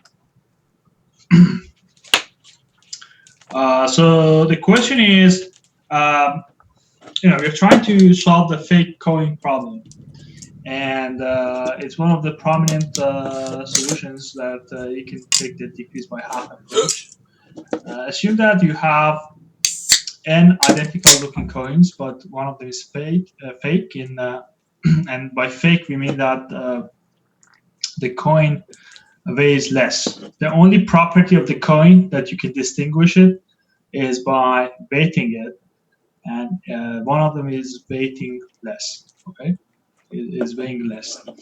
You also have a balance scale and can compare any two sets of coins. So the question is design an efficient decrease by a constant factor algorithm that finds the fake coin, right?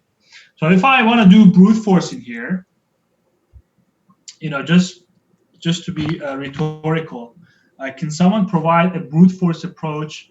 I give you 10 coins and I give you a scale. I just want to be lazy and dumb. So what would be the brute force approach to find the fake coin if I give you 10 coins and a scale? What would you do? Like literally compare it one by one. Mm-hmm. Like you take one coin, then you check the other, and then until you run out of the rest of the coin, until you prove that coin is legit, and then you switch to the other coins. Right. So how many iterations would I take with brute force if I want to do that? Depends on the amount of the coins. So if like I give you 10 coins. So there'll be 9, I would say, n minus 1. Or is it n? Is it just n?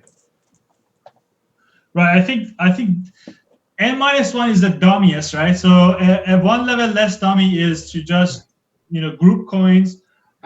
Into so if I give you 10 coins, you group them in pairs. So you're gonna have 5 groups of 2, and you're gonna keep putting 2 coins at a time on the scale, and you see which one is not equal, right?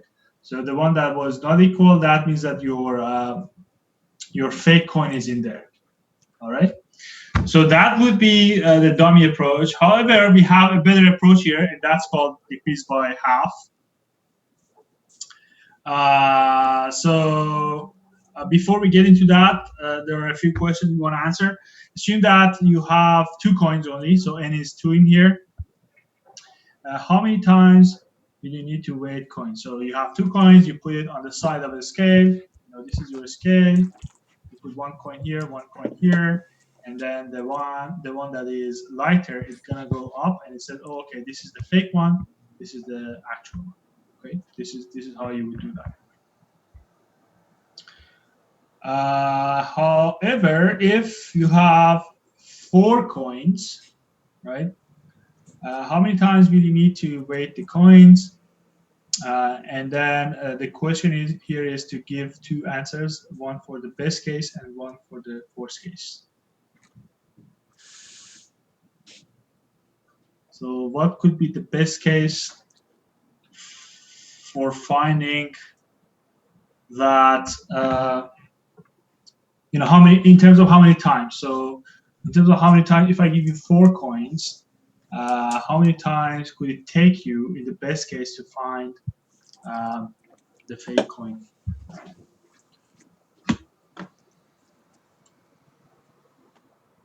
You have to bring reasons about it. I'm not sure I understand the question. Is this about brute force or is this about decrease by half? This is the best case. So you can think of the best case that you can find. I give you a scale. So let's say I give you a scale in here, and I say I have 4 coins, So what is the best case that I can use? The best case that I can use with this scale in terms of the number of steps to find out the fake one. So one of these coins are fake, way less. I guess I would just weigh 2 coins and then I get lucky and find immediately the fake coin. Maybe I just don't understand the question. Right. Yeah. So you're including the chance of luck in here, right? What if you're not lucky? Then I would group them, right? I would group them in here. I want to put these two into one set on the left side and then one set on the right side. And then the one that is the lighter is in it, it's going to go up.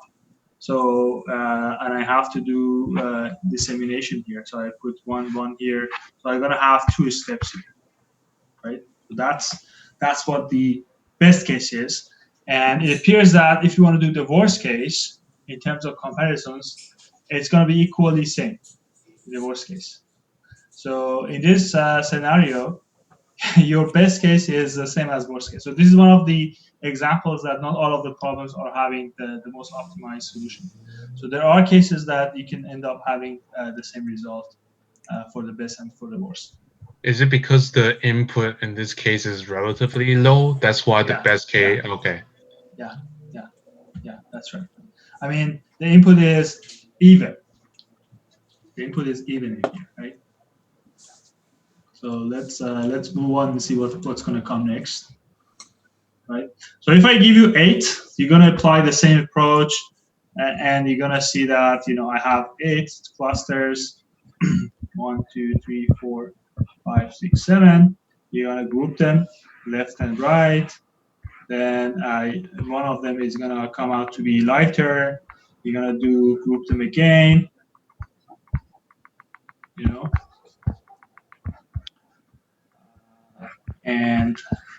And then you're gonna do side for each. So again, you're gonna end up with 3 steps, no matter what. Right? Again, n is even here.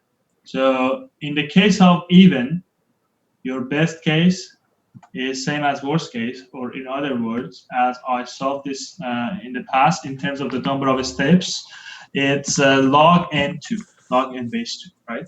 So log, if you have 8, base 2, it's going to be 3 steps. These are the number of steps that's going to take for you to find the fake coin in here.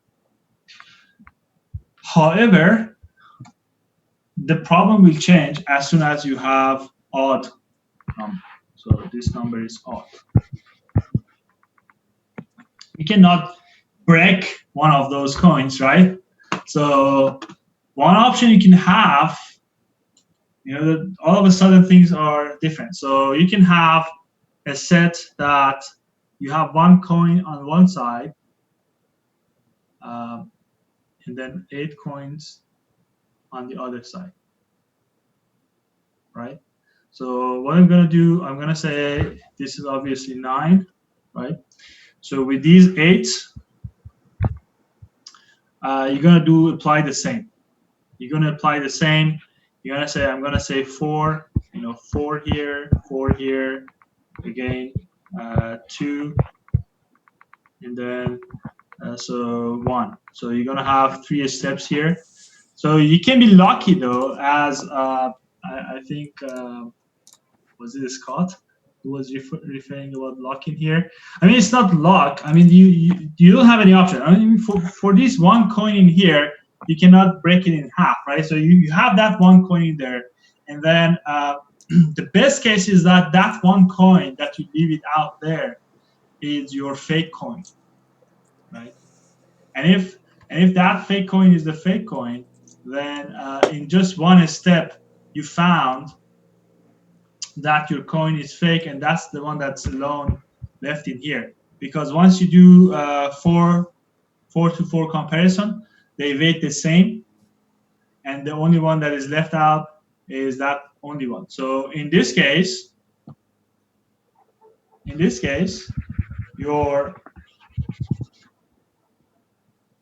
best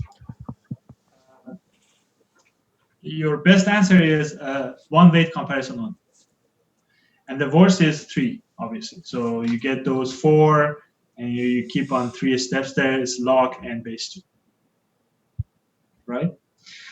So what we're gonna find, what we're finding actually is that at the end of the day we have to do a floor here.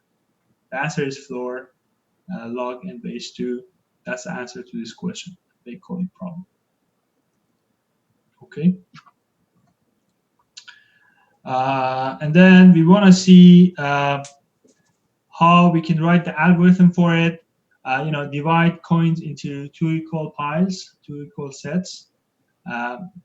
If n is odd, set 1 coin aside. So just put 1 coin aside, compare the piles, and then put 1 pile at each side of the balance scale, right? If the piles weigh the same, the coin that was put aside is just what I discussed, right? Otherwise, the fake is the pile that has lesser weight. Okay. So we're going to keep doing that. Discard the heavier pile, split the remaining pile in half, and repeat the above. Okay.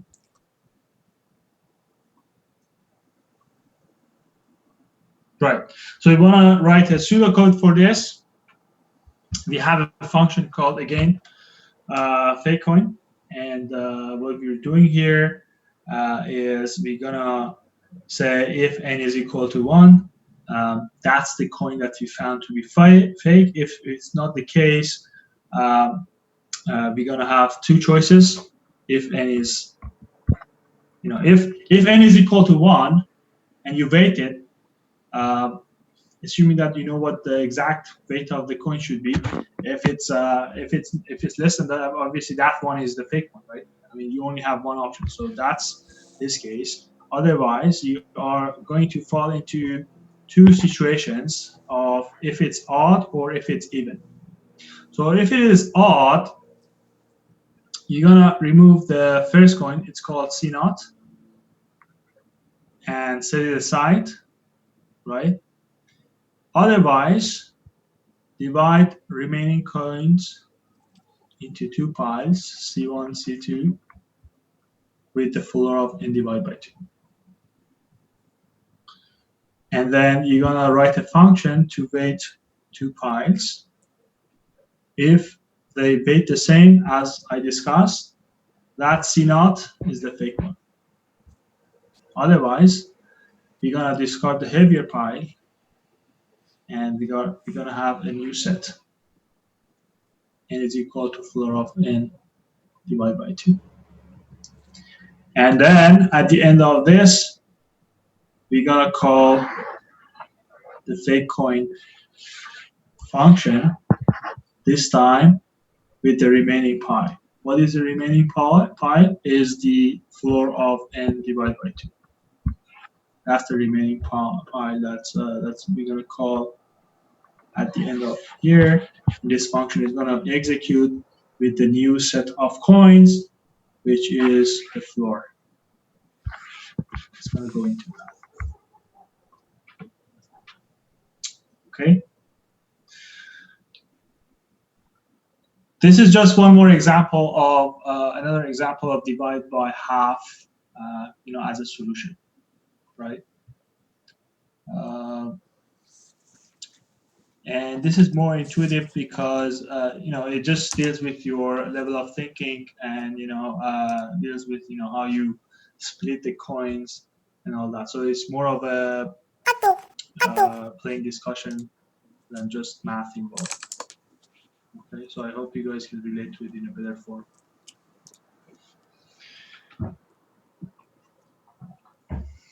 That big O notation, which we already discussed, right?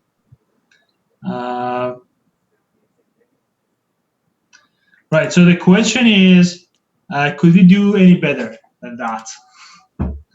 And the answer is right there. So I don't know if you want to continue on this, but maybe one of you can raise hand or come online and say, how you would do that if you want to do that in 3 pies, right? So rather than splitting the groups into 2, there is a better way to do that, and then the better way is to split them into 3 groups. So would someone want to, tell how we can do it?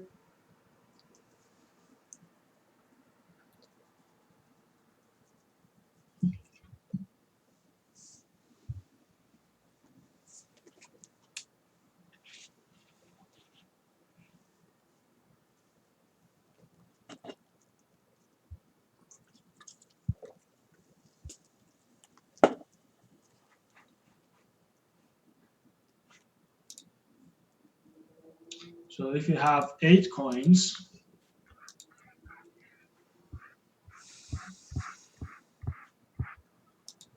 and then if you want to split that, right? So we have 3 groups now. So this is 1 group, 2 group, and 3rd group, right? So the first and the second group that are of equal entities, we're gonna put that on a scale. So we're gonna have 1, 2, 1, 2. We're gonna put that on a scale. So what if these 2 are equal? Then that means that my fake coin is on the 3rd set, and I only have 1 other step. So I can solve this problem in 2 steps rather than 3 steps, right? And what if I have one of these to be having the fake? Then I take one of these, right? And then I put one aside, and then I put another 2 into a new scale. And then I have a decision, either these 2 are equal, or one of them is lighter, or if these 2 are equal, then the fake coin is out there. So essentially, if I partition the coins into 3 groups, I can reduce the number of times that I'm doing the checking here, particularly in this case where I have 8 coins, I can reduce it from 3 steps to 2. And in other words, the problem is O log n base 3. So that is the partition you're making. So that number is the partition you're making. All right? Okay. So I think the actual answer would be log n base 3, and you take the floor of it. That's the actual answer. If you group your coins into three groups.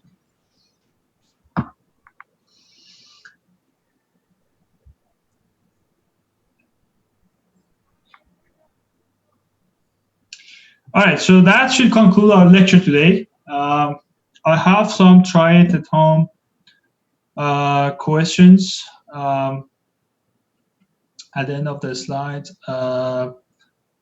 There is one really actual interesting problem that you can follow from page number 154, 155 of your textbook. This might be in the exam, so I want you guys to look at the Josephus problem. And the Josephus problem is essentially based on what establishes the ground. I mean, our discussion today establishes the ground for the Josephus problem to understand it. It's only 2 pages. It's not much of a big read. So I definitely suggest you guys read it. It's actually 1.5 pages.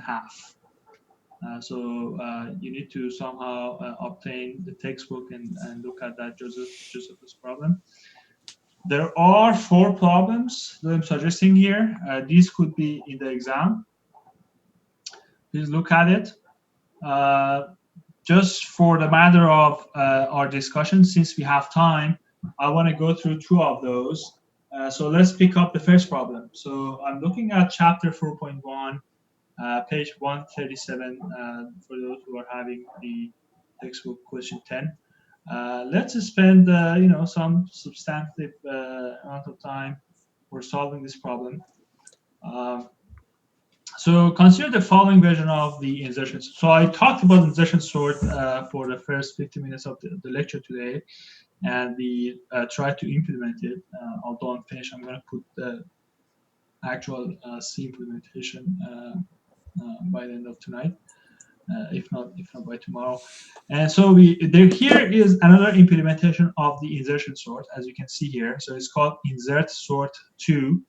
It's accepting an array of n elements, right? So the size of this array is n. And is doing some operation here. And so the question is, what is the time efficiency? How it is compared to that version that we discussed in class. I mean, here it says in the text, but I mean, my lectures are from the text. So I want you guys to go back to slide sets that we discussed, essentially the iterative approach. So iterative for insertion sort. I want you guys to spend about, I mean, I said 20, but maybe less than that.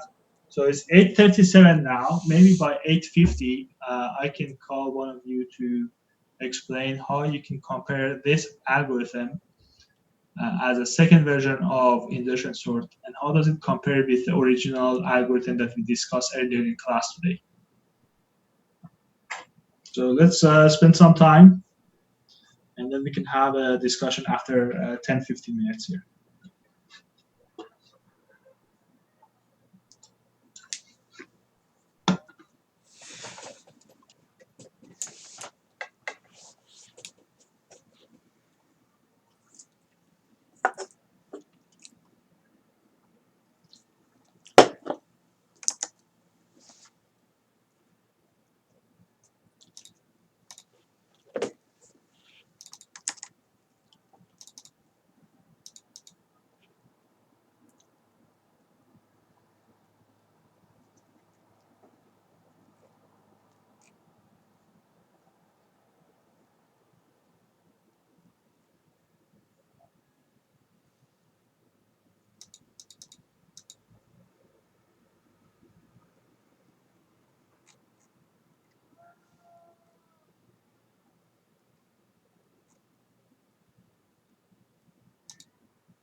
So I'm not sure if you guys are sliding through the slides on the slide number 48. I'm just providing you with some hints. So for you can perhaps look into slide number 49 and just don't look at the final solution there. I just want you to step in through some level of thinking by just looking at the hint there and see how you can realize what the answer of our discussion here can be. So maybe I give it like 3-4 minutes or more time, and then I call out one of you to discuss it with class, how you would think of an answer. Okay.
All right, so Alan, do you want to discuss how you would come out or come up with the time efficiency, if you want to call a number here, for the algorithm that's been described on slide number 47? What would you say the time efficiency here is? Like the O notation? Right, yeah. That's fair N enough. minus 1 squared? Or Right. So I think it's n squared, right? We are just dropping any constant there, right? So it's O n squared, right? So that's going to be O n squared. Okay, right? So is anyone, someone is having access to my, right, hold on. Share it again. That happened. For some reason, I cannot write on the screen anymore. So there we go. Okay, so the efficiency of this in terms of O notation is n squared. So it's a quadratic time in terms of the number of inputs. So n is the number of inputs, and in terms of the number of inputs, it takes n squared to solve this algorithm.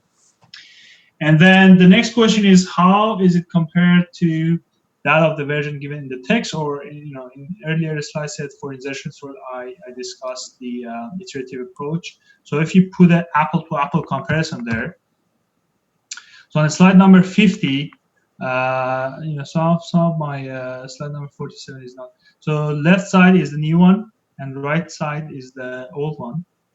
So if you want to do that comparison there, how would you compare it? The only difference that we find there is that you have a function called swap in your newer model. So in your new algorithm, you have a swap function, whereas you don't have a swap in here, right? So we have a swap in here.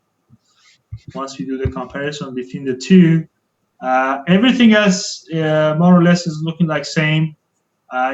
These two, you have n minus 1 here, you have I minus 1 here, you're doing some operation here, that's equal to that. I can pull in those two actually, so hold on. Let me see if I can pull in those for better comparison.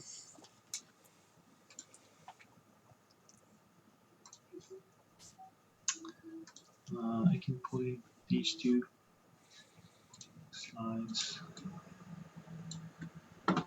just to be able to do comparison apple to apple. Okay, so let's go back on swap, and then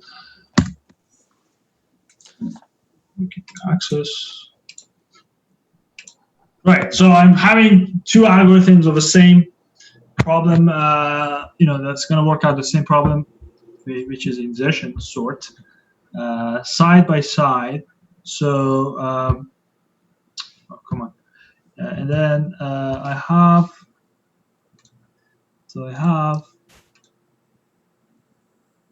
some kind of equivalence checking. So I have a for loop here.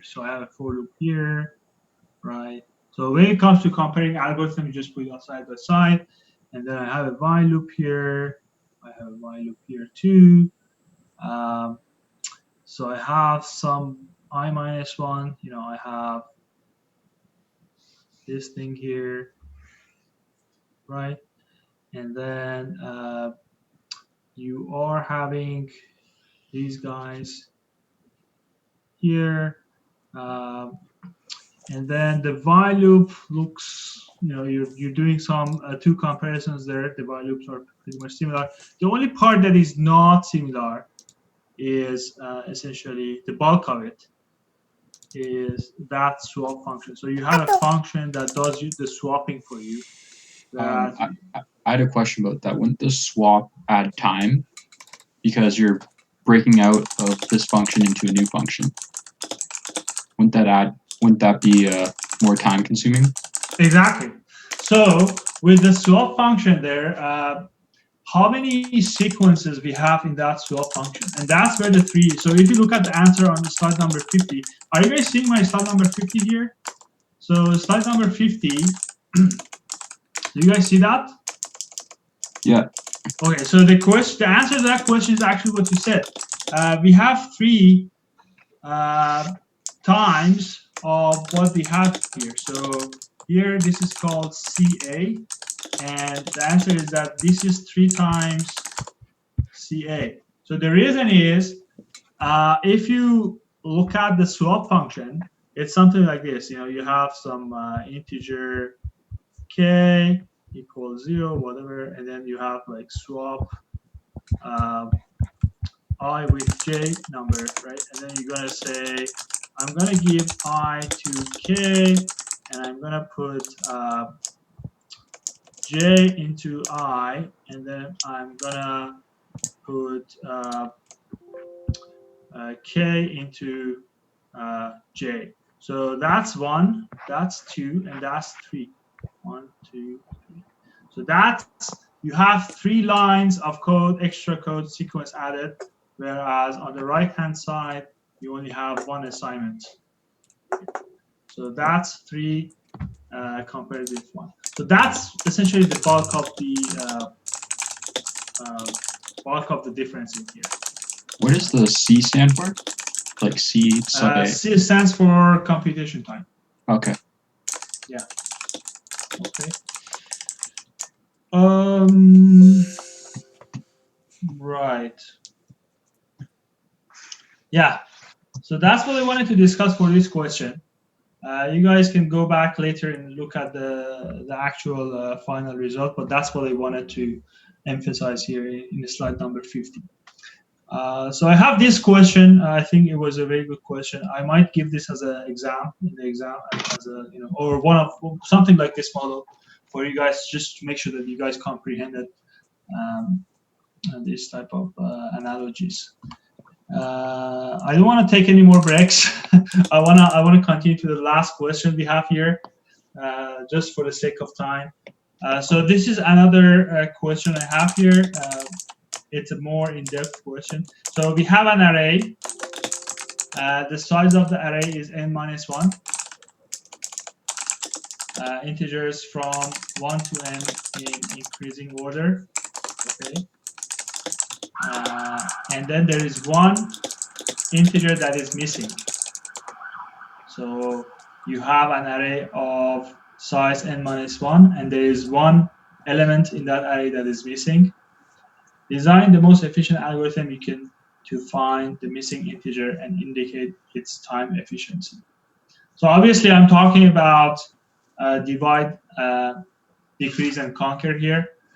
So your algorithm class should be in decrease and conquer. So let's spend another 10-15 minutes before we call our class today. You can. So for this question, why don't you guys take your breathing time? I'm gonna shut down my camera and then come back in 10 minutes and we can have a discussion about it. Okay. So we're gonna come back at 9:10.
그러니까 파는 건 좋은데 이제 엄마가 어디 가서 얘기할 때 VGH를 직접 언급하면 안 돼.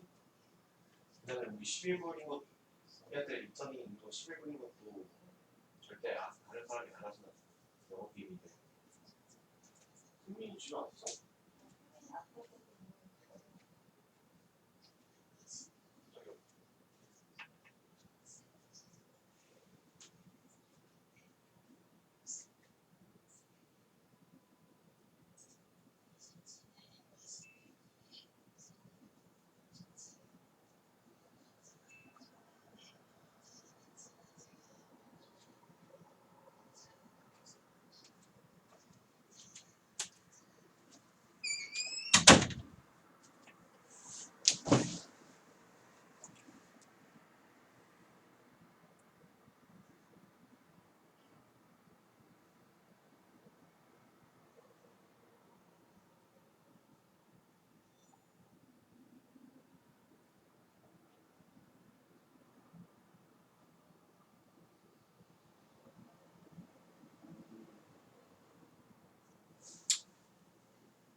All right, JG, maybe do you want to explain how you would come about solving this?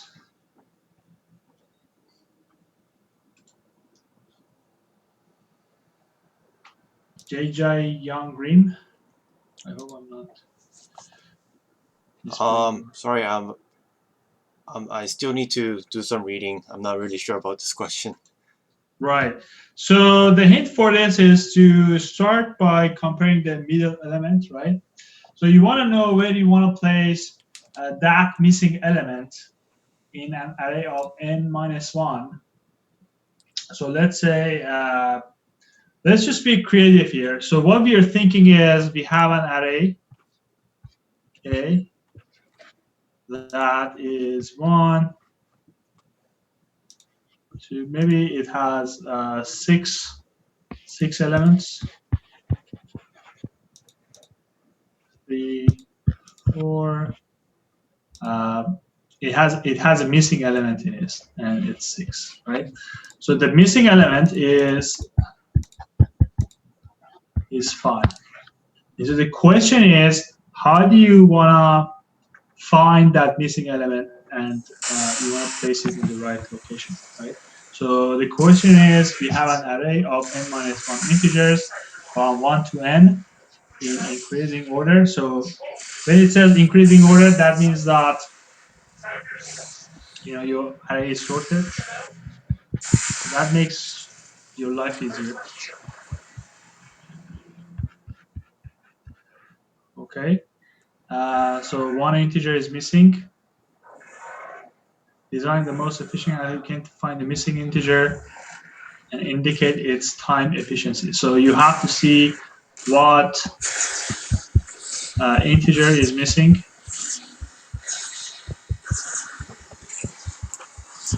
And then you have to provide the time efficiency of your algorithm here.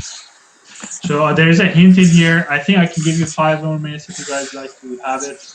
But after that, I would love someone to raise the hand and maybe present it. So the hint is start by comparing the middle element. So just think about divide by half algorithm in searching but here instead of searching, you are looking for missing.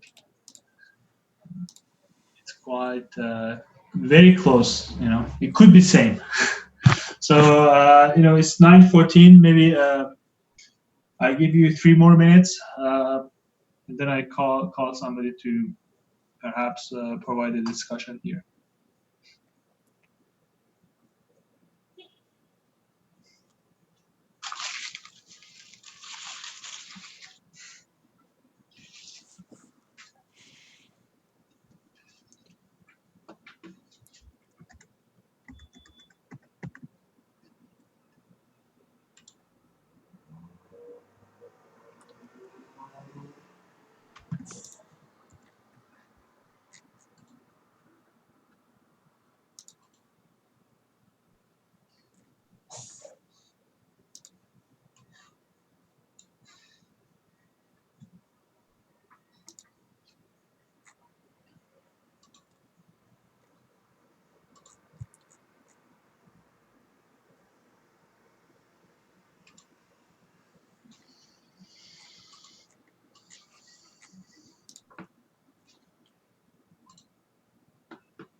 Alan Cho.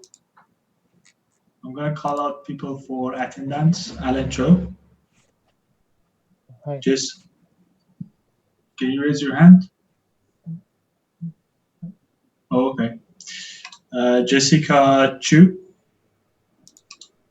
Simon Sirenian.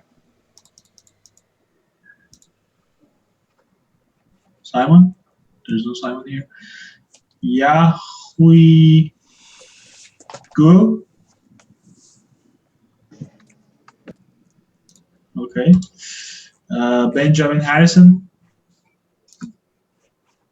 Benjamin Harrison. Oh, okay, I know. Navneet is here. Youngju Kwon. Okay. Youngju Lee. Yes, I'm here. It's okay. Yang Lee. Okay. Yutong Lee. Okay. You're sideways. Zhizhang Liu. Anadi Mishra. Scott Ray. Yeah, I'm here. Yeah. Oh, okay. Jai Yang Green. Here. Guangcheng Wen. Yeah. Alan Wong. Jie Zhang. I think the only person missing is Simon. Simon is not here.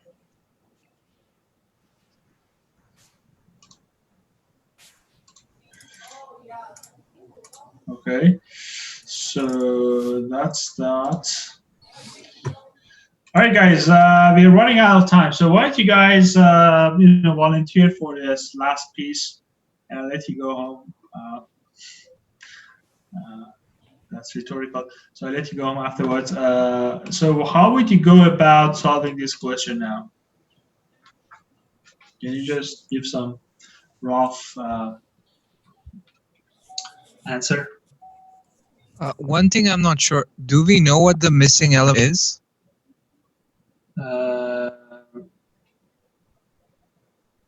That's who is asking this question? Yeah. Oh, okay. And Nadi. Let me look at the question. So one integer is range. Find the missing. Okay, no. Let's say the answer is no. Okay. How would you go about it? You will make it harder. So we don't know which element is missing. Actually, I think that's actually what the question is. So the question is, we don't know what element is missing, right? Because if you know what element is missing, that would be our search problem. So, we had a search problem in that divide by half that we were trying to look for a key and we're cutting in half, right? So here we don't know what integer is missing here. We're trying to look for it. So what would be your approach, knowing that we have this hint here? Start by comparing the middle element, am, with n plus 1. What does that tell you?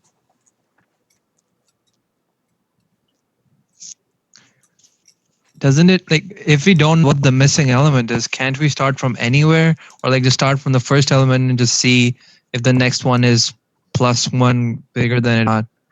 It's just Right, the n. So the middle element is, so let's go back to our, I think you guys are seeing my my slide in here, right? I think you're partially correct. You're getting there. So I'm just trying to help in here, right? And then people can raise their voice if they have any remarks, I would say. So let's say 5 is missing here in this example, right? So so I know that there must be 6 elements here, 1 to 6, okay? What's the middle point? So the middle point is 6 minus 1 divided by 2. I take the floor of it. That's going to be 5 by 2. That's going to be 2. Okay? And then the hint here is saying that should be my m. So am is a2. So what is a2? So this is 0, index 1, 2, 3, and there is one thing missing here, and 5. So a2 is 3. And what is m plus 1? So 2 plus 1 is 3, right? This is m. So 3 is equal to 3. I think the catch here is that if you find the middle point is equal to n plus 1, then your missing part, missing element is on the right side. If it's not the case, your missing element is on the left side. That's what the catch is here. You guys get that?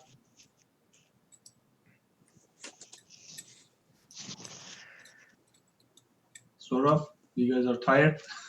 You want to go home? So let's go to the actual answer in here. Right? So we're going to sort it out by, you guys see my last slide, right? Decrease by half algorithm, right? By the following observation, right? Compare the middle element, am, with m plus 1. So that's what we did, right? We did that in the hint. The missing number is larger than m plus 1,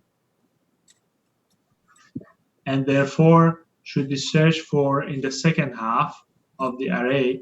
Otherwise, if am is bigger than m plus 1, it should be searched in the first half of the array.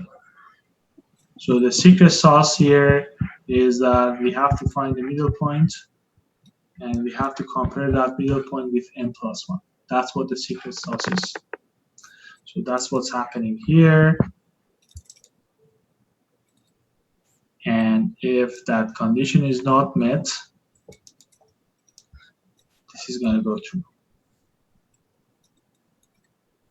Okay. So you have an array of n plus, an array of n minus 1 elements, because it's starting from 0 going up to n minus 2. So the number of elements in this array are n minus 1. Then we know that the input is, as I said, an increasing array of n minus 1 integers in the range from 1 to n. So as soon as we say 1 to n, that means that one element is missing there, because the size of the array is n minus 1. Okay, and then what we want the output to be is an integer from 1 to n that is not in the array. That's what we're looking for. So we're looking for an integer from 1 to n that is not in the array. We are looking for that right? So we are doing some initialization here. We give the value R. I think R stands for right, and L stands for left. Okay, so we have something like, if I just want to visualize it here, we have sort of a, so we have some sort of a pointers that's called left, and a pointer that is called right. It's called R because it's on the right side. It's called left because it's on the left. So we initialize those to the beginning and end of our array, right? So R is n minus 2, and left is 0, index 0. How big is this array? It's n minus 1. One element is missing in it. So that covers this line. While left is less than R, so that means that we are going to travel left to the right side, and we're going to travel right to the left side. And as soon as as long as left is less than right, that means that these two pointers are not crossing each other. Okay. So while that condition is true, keep doing the following sequence. Take the floor. So we've done this floor in the past, right? So we take that floor, L plus R minus L divided by 2. That's the floor. That's the middle point. That's the secret sauce. Next line. If AM is, so that's the secret sauce here. If AM is equal to n plus 1, because this sequence is incrementing by 1, we can do that. Okay, so let's say I don't know, the middle point is turn out to be 5.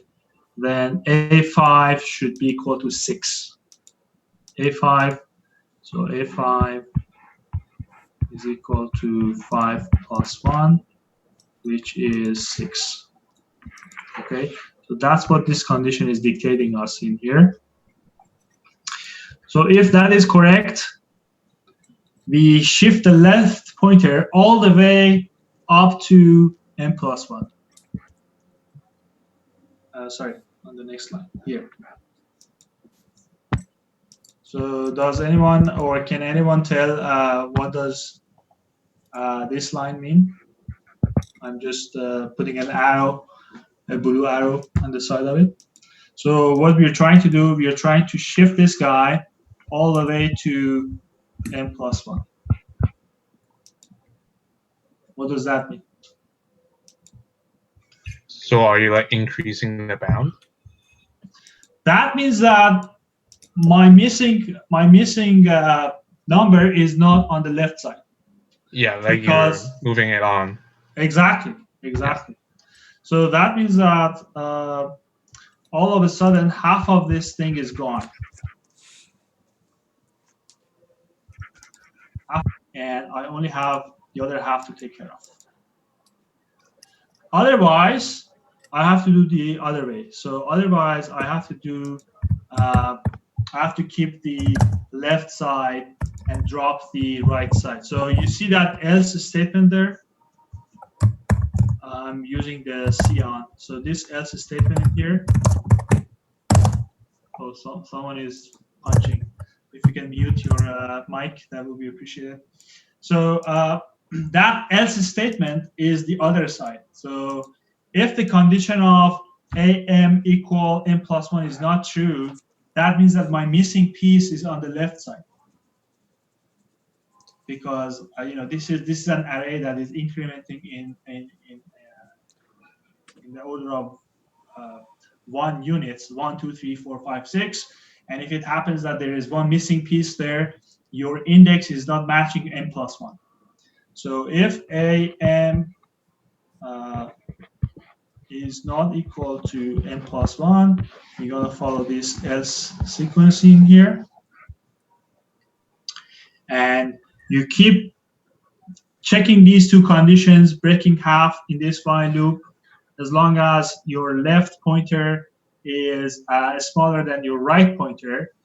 You know, you're just shrinking until you find that missing piece, and that's what it comes in the outer, in the outer loop in here. The outer loop in here, right? And it says that if the AL, the left pointer, is equal to L plus 1, that means that what's missing is L plus 2. Otherwise, you just return that L plus 1 instead, because the missing is itself, the left pointer itself that's missing at the end of the day. So by intuition, what I'm trying to imply here, if I have an array, let me see if I can draw it. I just want to get the intuition here. So let's say I have a pointer here, I have a pointer here. This is called left, this is called right. And it happens that the condition is true. This condition is true. Then I shift the pointer left all the way to the midpoint. So that's my midpoint, right? And my new pointer is gonna be L. So m plus 1. That's this guy here is m plus 1, right? So all of a sudden, I'm gonna drop the entire thing on the left side. I'm not gonna look at it, and my new array observation is gonna be there is a new L that is m plus 1 to R. I'm gonna keep repeating that in that while loop. So I'm gonna, put a new breakpoint as a middle point.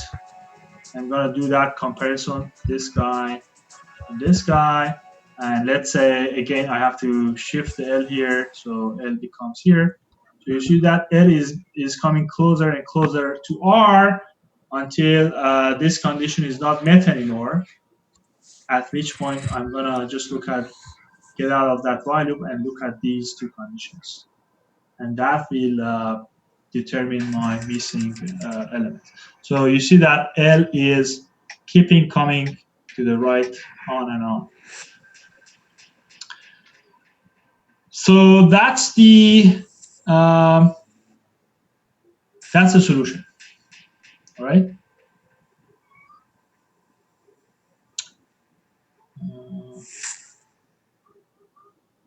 Right.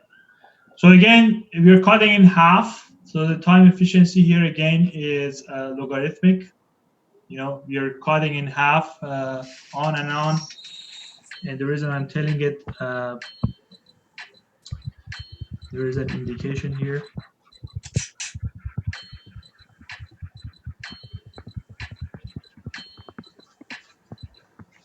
There's an indication here. This guy.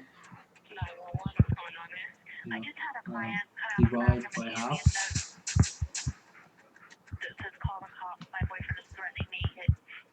And as soon as we see that, it's log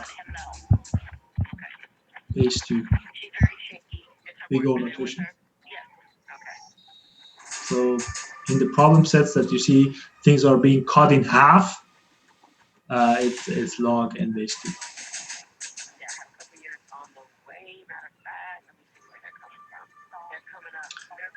All right, guys, that should be it for our session today. I want you guys to go back and, I know that these slides are quite large, 50 slides, but I'd love to answer any questions if you guys have thought about the problems that we have looked at today. I got a question. Yeah, go ahead. I'm not quite sure what AM greater than m plus 1 is supposed to achieve. Like, why does that indicate that it's on the right? Others? That's actually so that's the secret sauce there, right? So that's the key to this algorithm. Yeah. Okay. So the reason that's whoever is delivering the solution to this problem is using or abusing that approach, that equation is. Do you see my blackboard in here? You see my blackboard in here? No, just black. Yeah. There's- So you see my blackboard in Yeah. here, right? Right. Okay. So I'm just going to write something. We have an array. 1, 2, 3, 4, 5, 6. As simple as that. I'm going to call this array A. Oh, hold on. I'm going out of bounds. Let's just call this array A. Okay. So, can you tell me what's the first index in this array? It's 1. No. Index 0, I mean, yeah. Yeah, the first index is 0, right? So this is the first index, 0. This is index 1. So this is index IDX equal 2, 3, 4, 5. All right. So if I assume that M, letter M, is keeping track of the indice, right? Yeah. Can you tell me A0 what the value of it is? 1. 1. Excellent. So I can generalize it. M equals to M plus 1. Yeah. Because in this array, A2 is 2 plus 1, which is 3. See? Yeah. This is A2. Oh, okay. So I can generalize it. I can say AM is equal to M plus 1. Yeah. So if there is something that's missing here, I can use this condition to see if I have to look at the left side or right side by just checking that condition. That's all I have to check.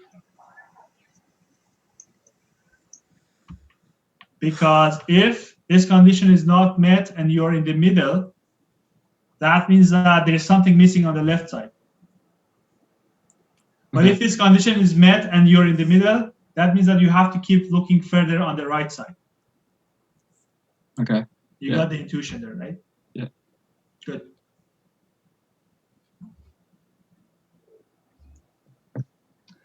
Any more questions about this?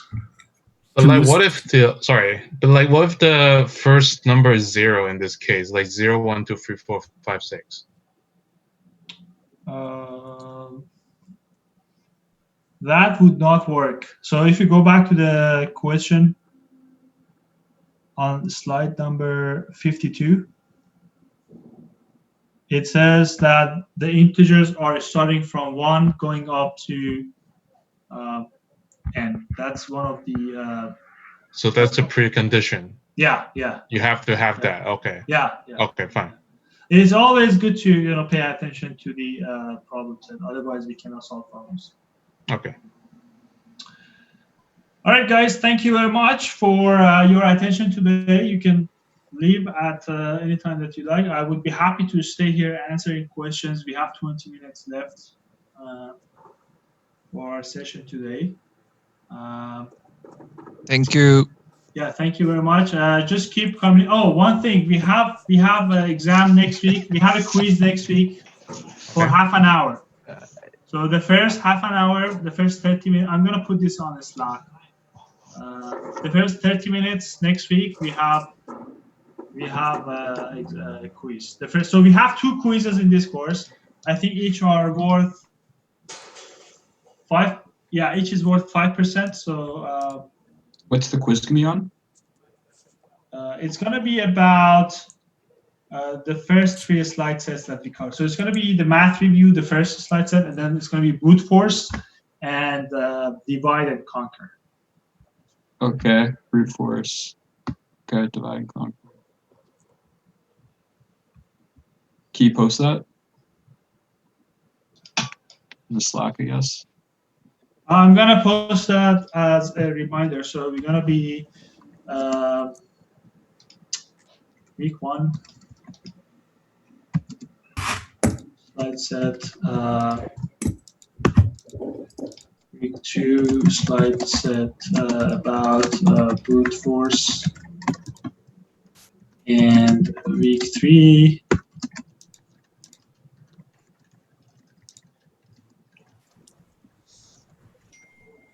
Is there anything else? that should be sufficient for. I mean, it's half an hour, right? I only can give you 1 or 2 questions max. What's the Okay. best way to study? Should we do the practice question? Like, how do we practice for the quiz? So the practice, you can look at the try it suggestions I've provided to the end of the slide sets, or the the assignment questions are going to be similar. Okay.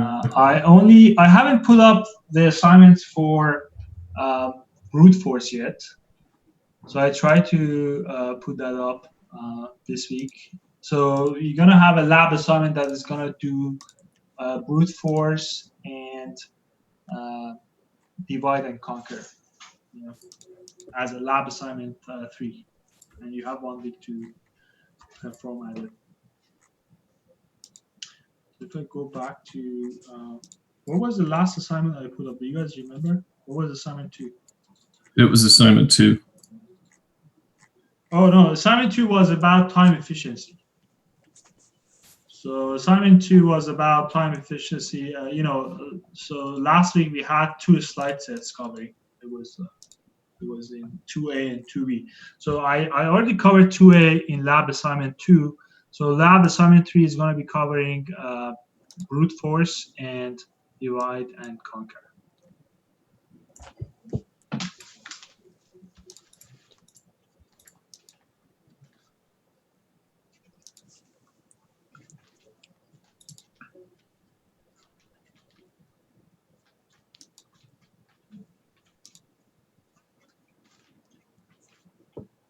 So the good news here is that we only have 6 lab assignments. So as soon as we max out the lab assignments, I'm not going to give you more. And so we covered divide. We covered decrease and conquer, which was chapter 4. We're going to cover divide and conquer next week. And then the week after that, we're going to cover transform and conquer, and we're going to have midterm afterwards. And I'm going to tell you that these are the main discussions we're having. So after the midterm, there are going to be some graph and trees kind of lecture sets, looking at some particular set of problems in graph and trees, looking at breadth first search using trees, or depth first search, DFS and BFS.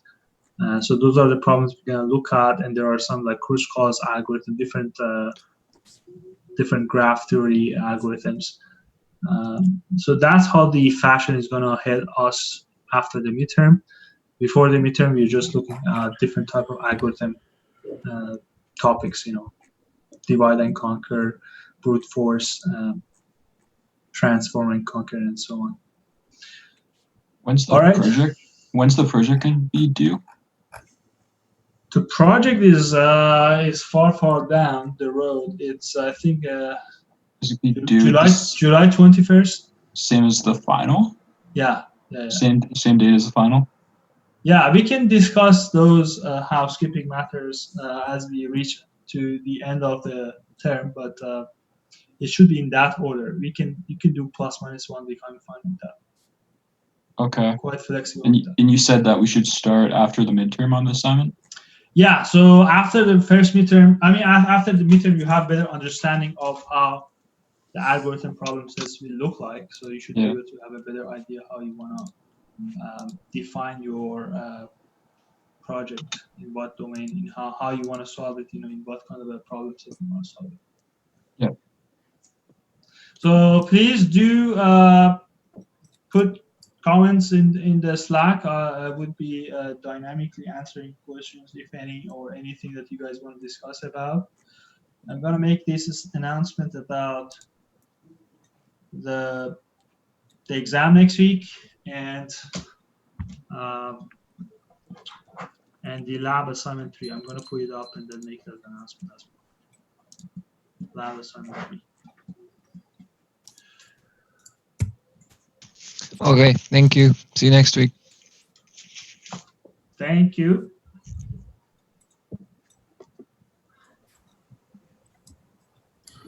Is it possible to do the last question we did on the slides recursively?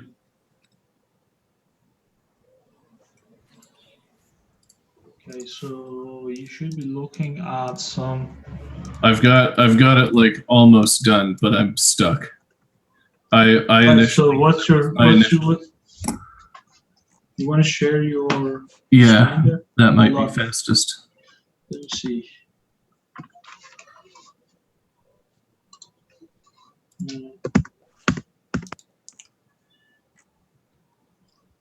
Just trying to stop. I'm not sharing anything. So let me just pull you in.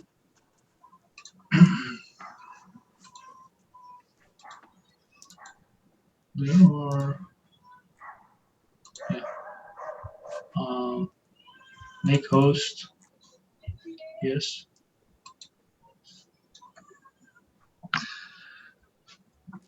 What's your seed condition there?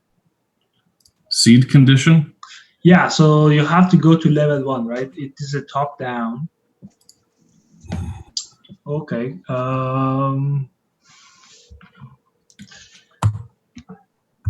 So where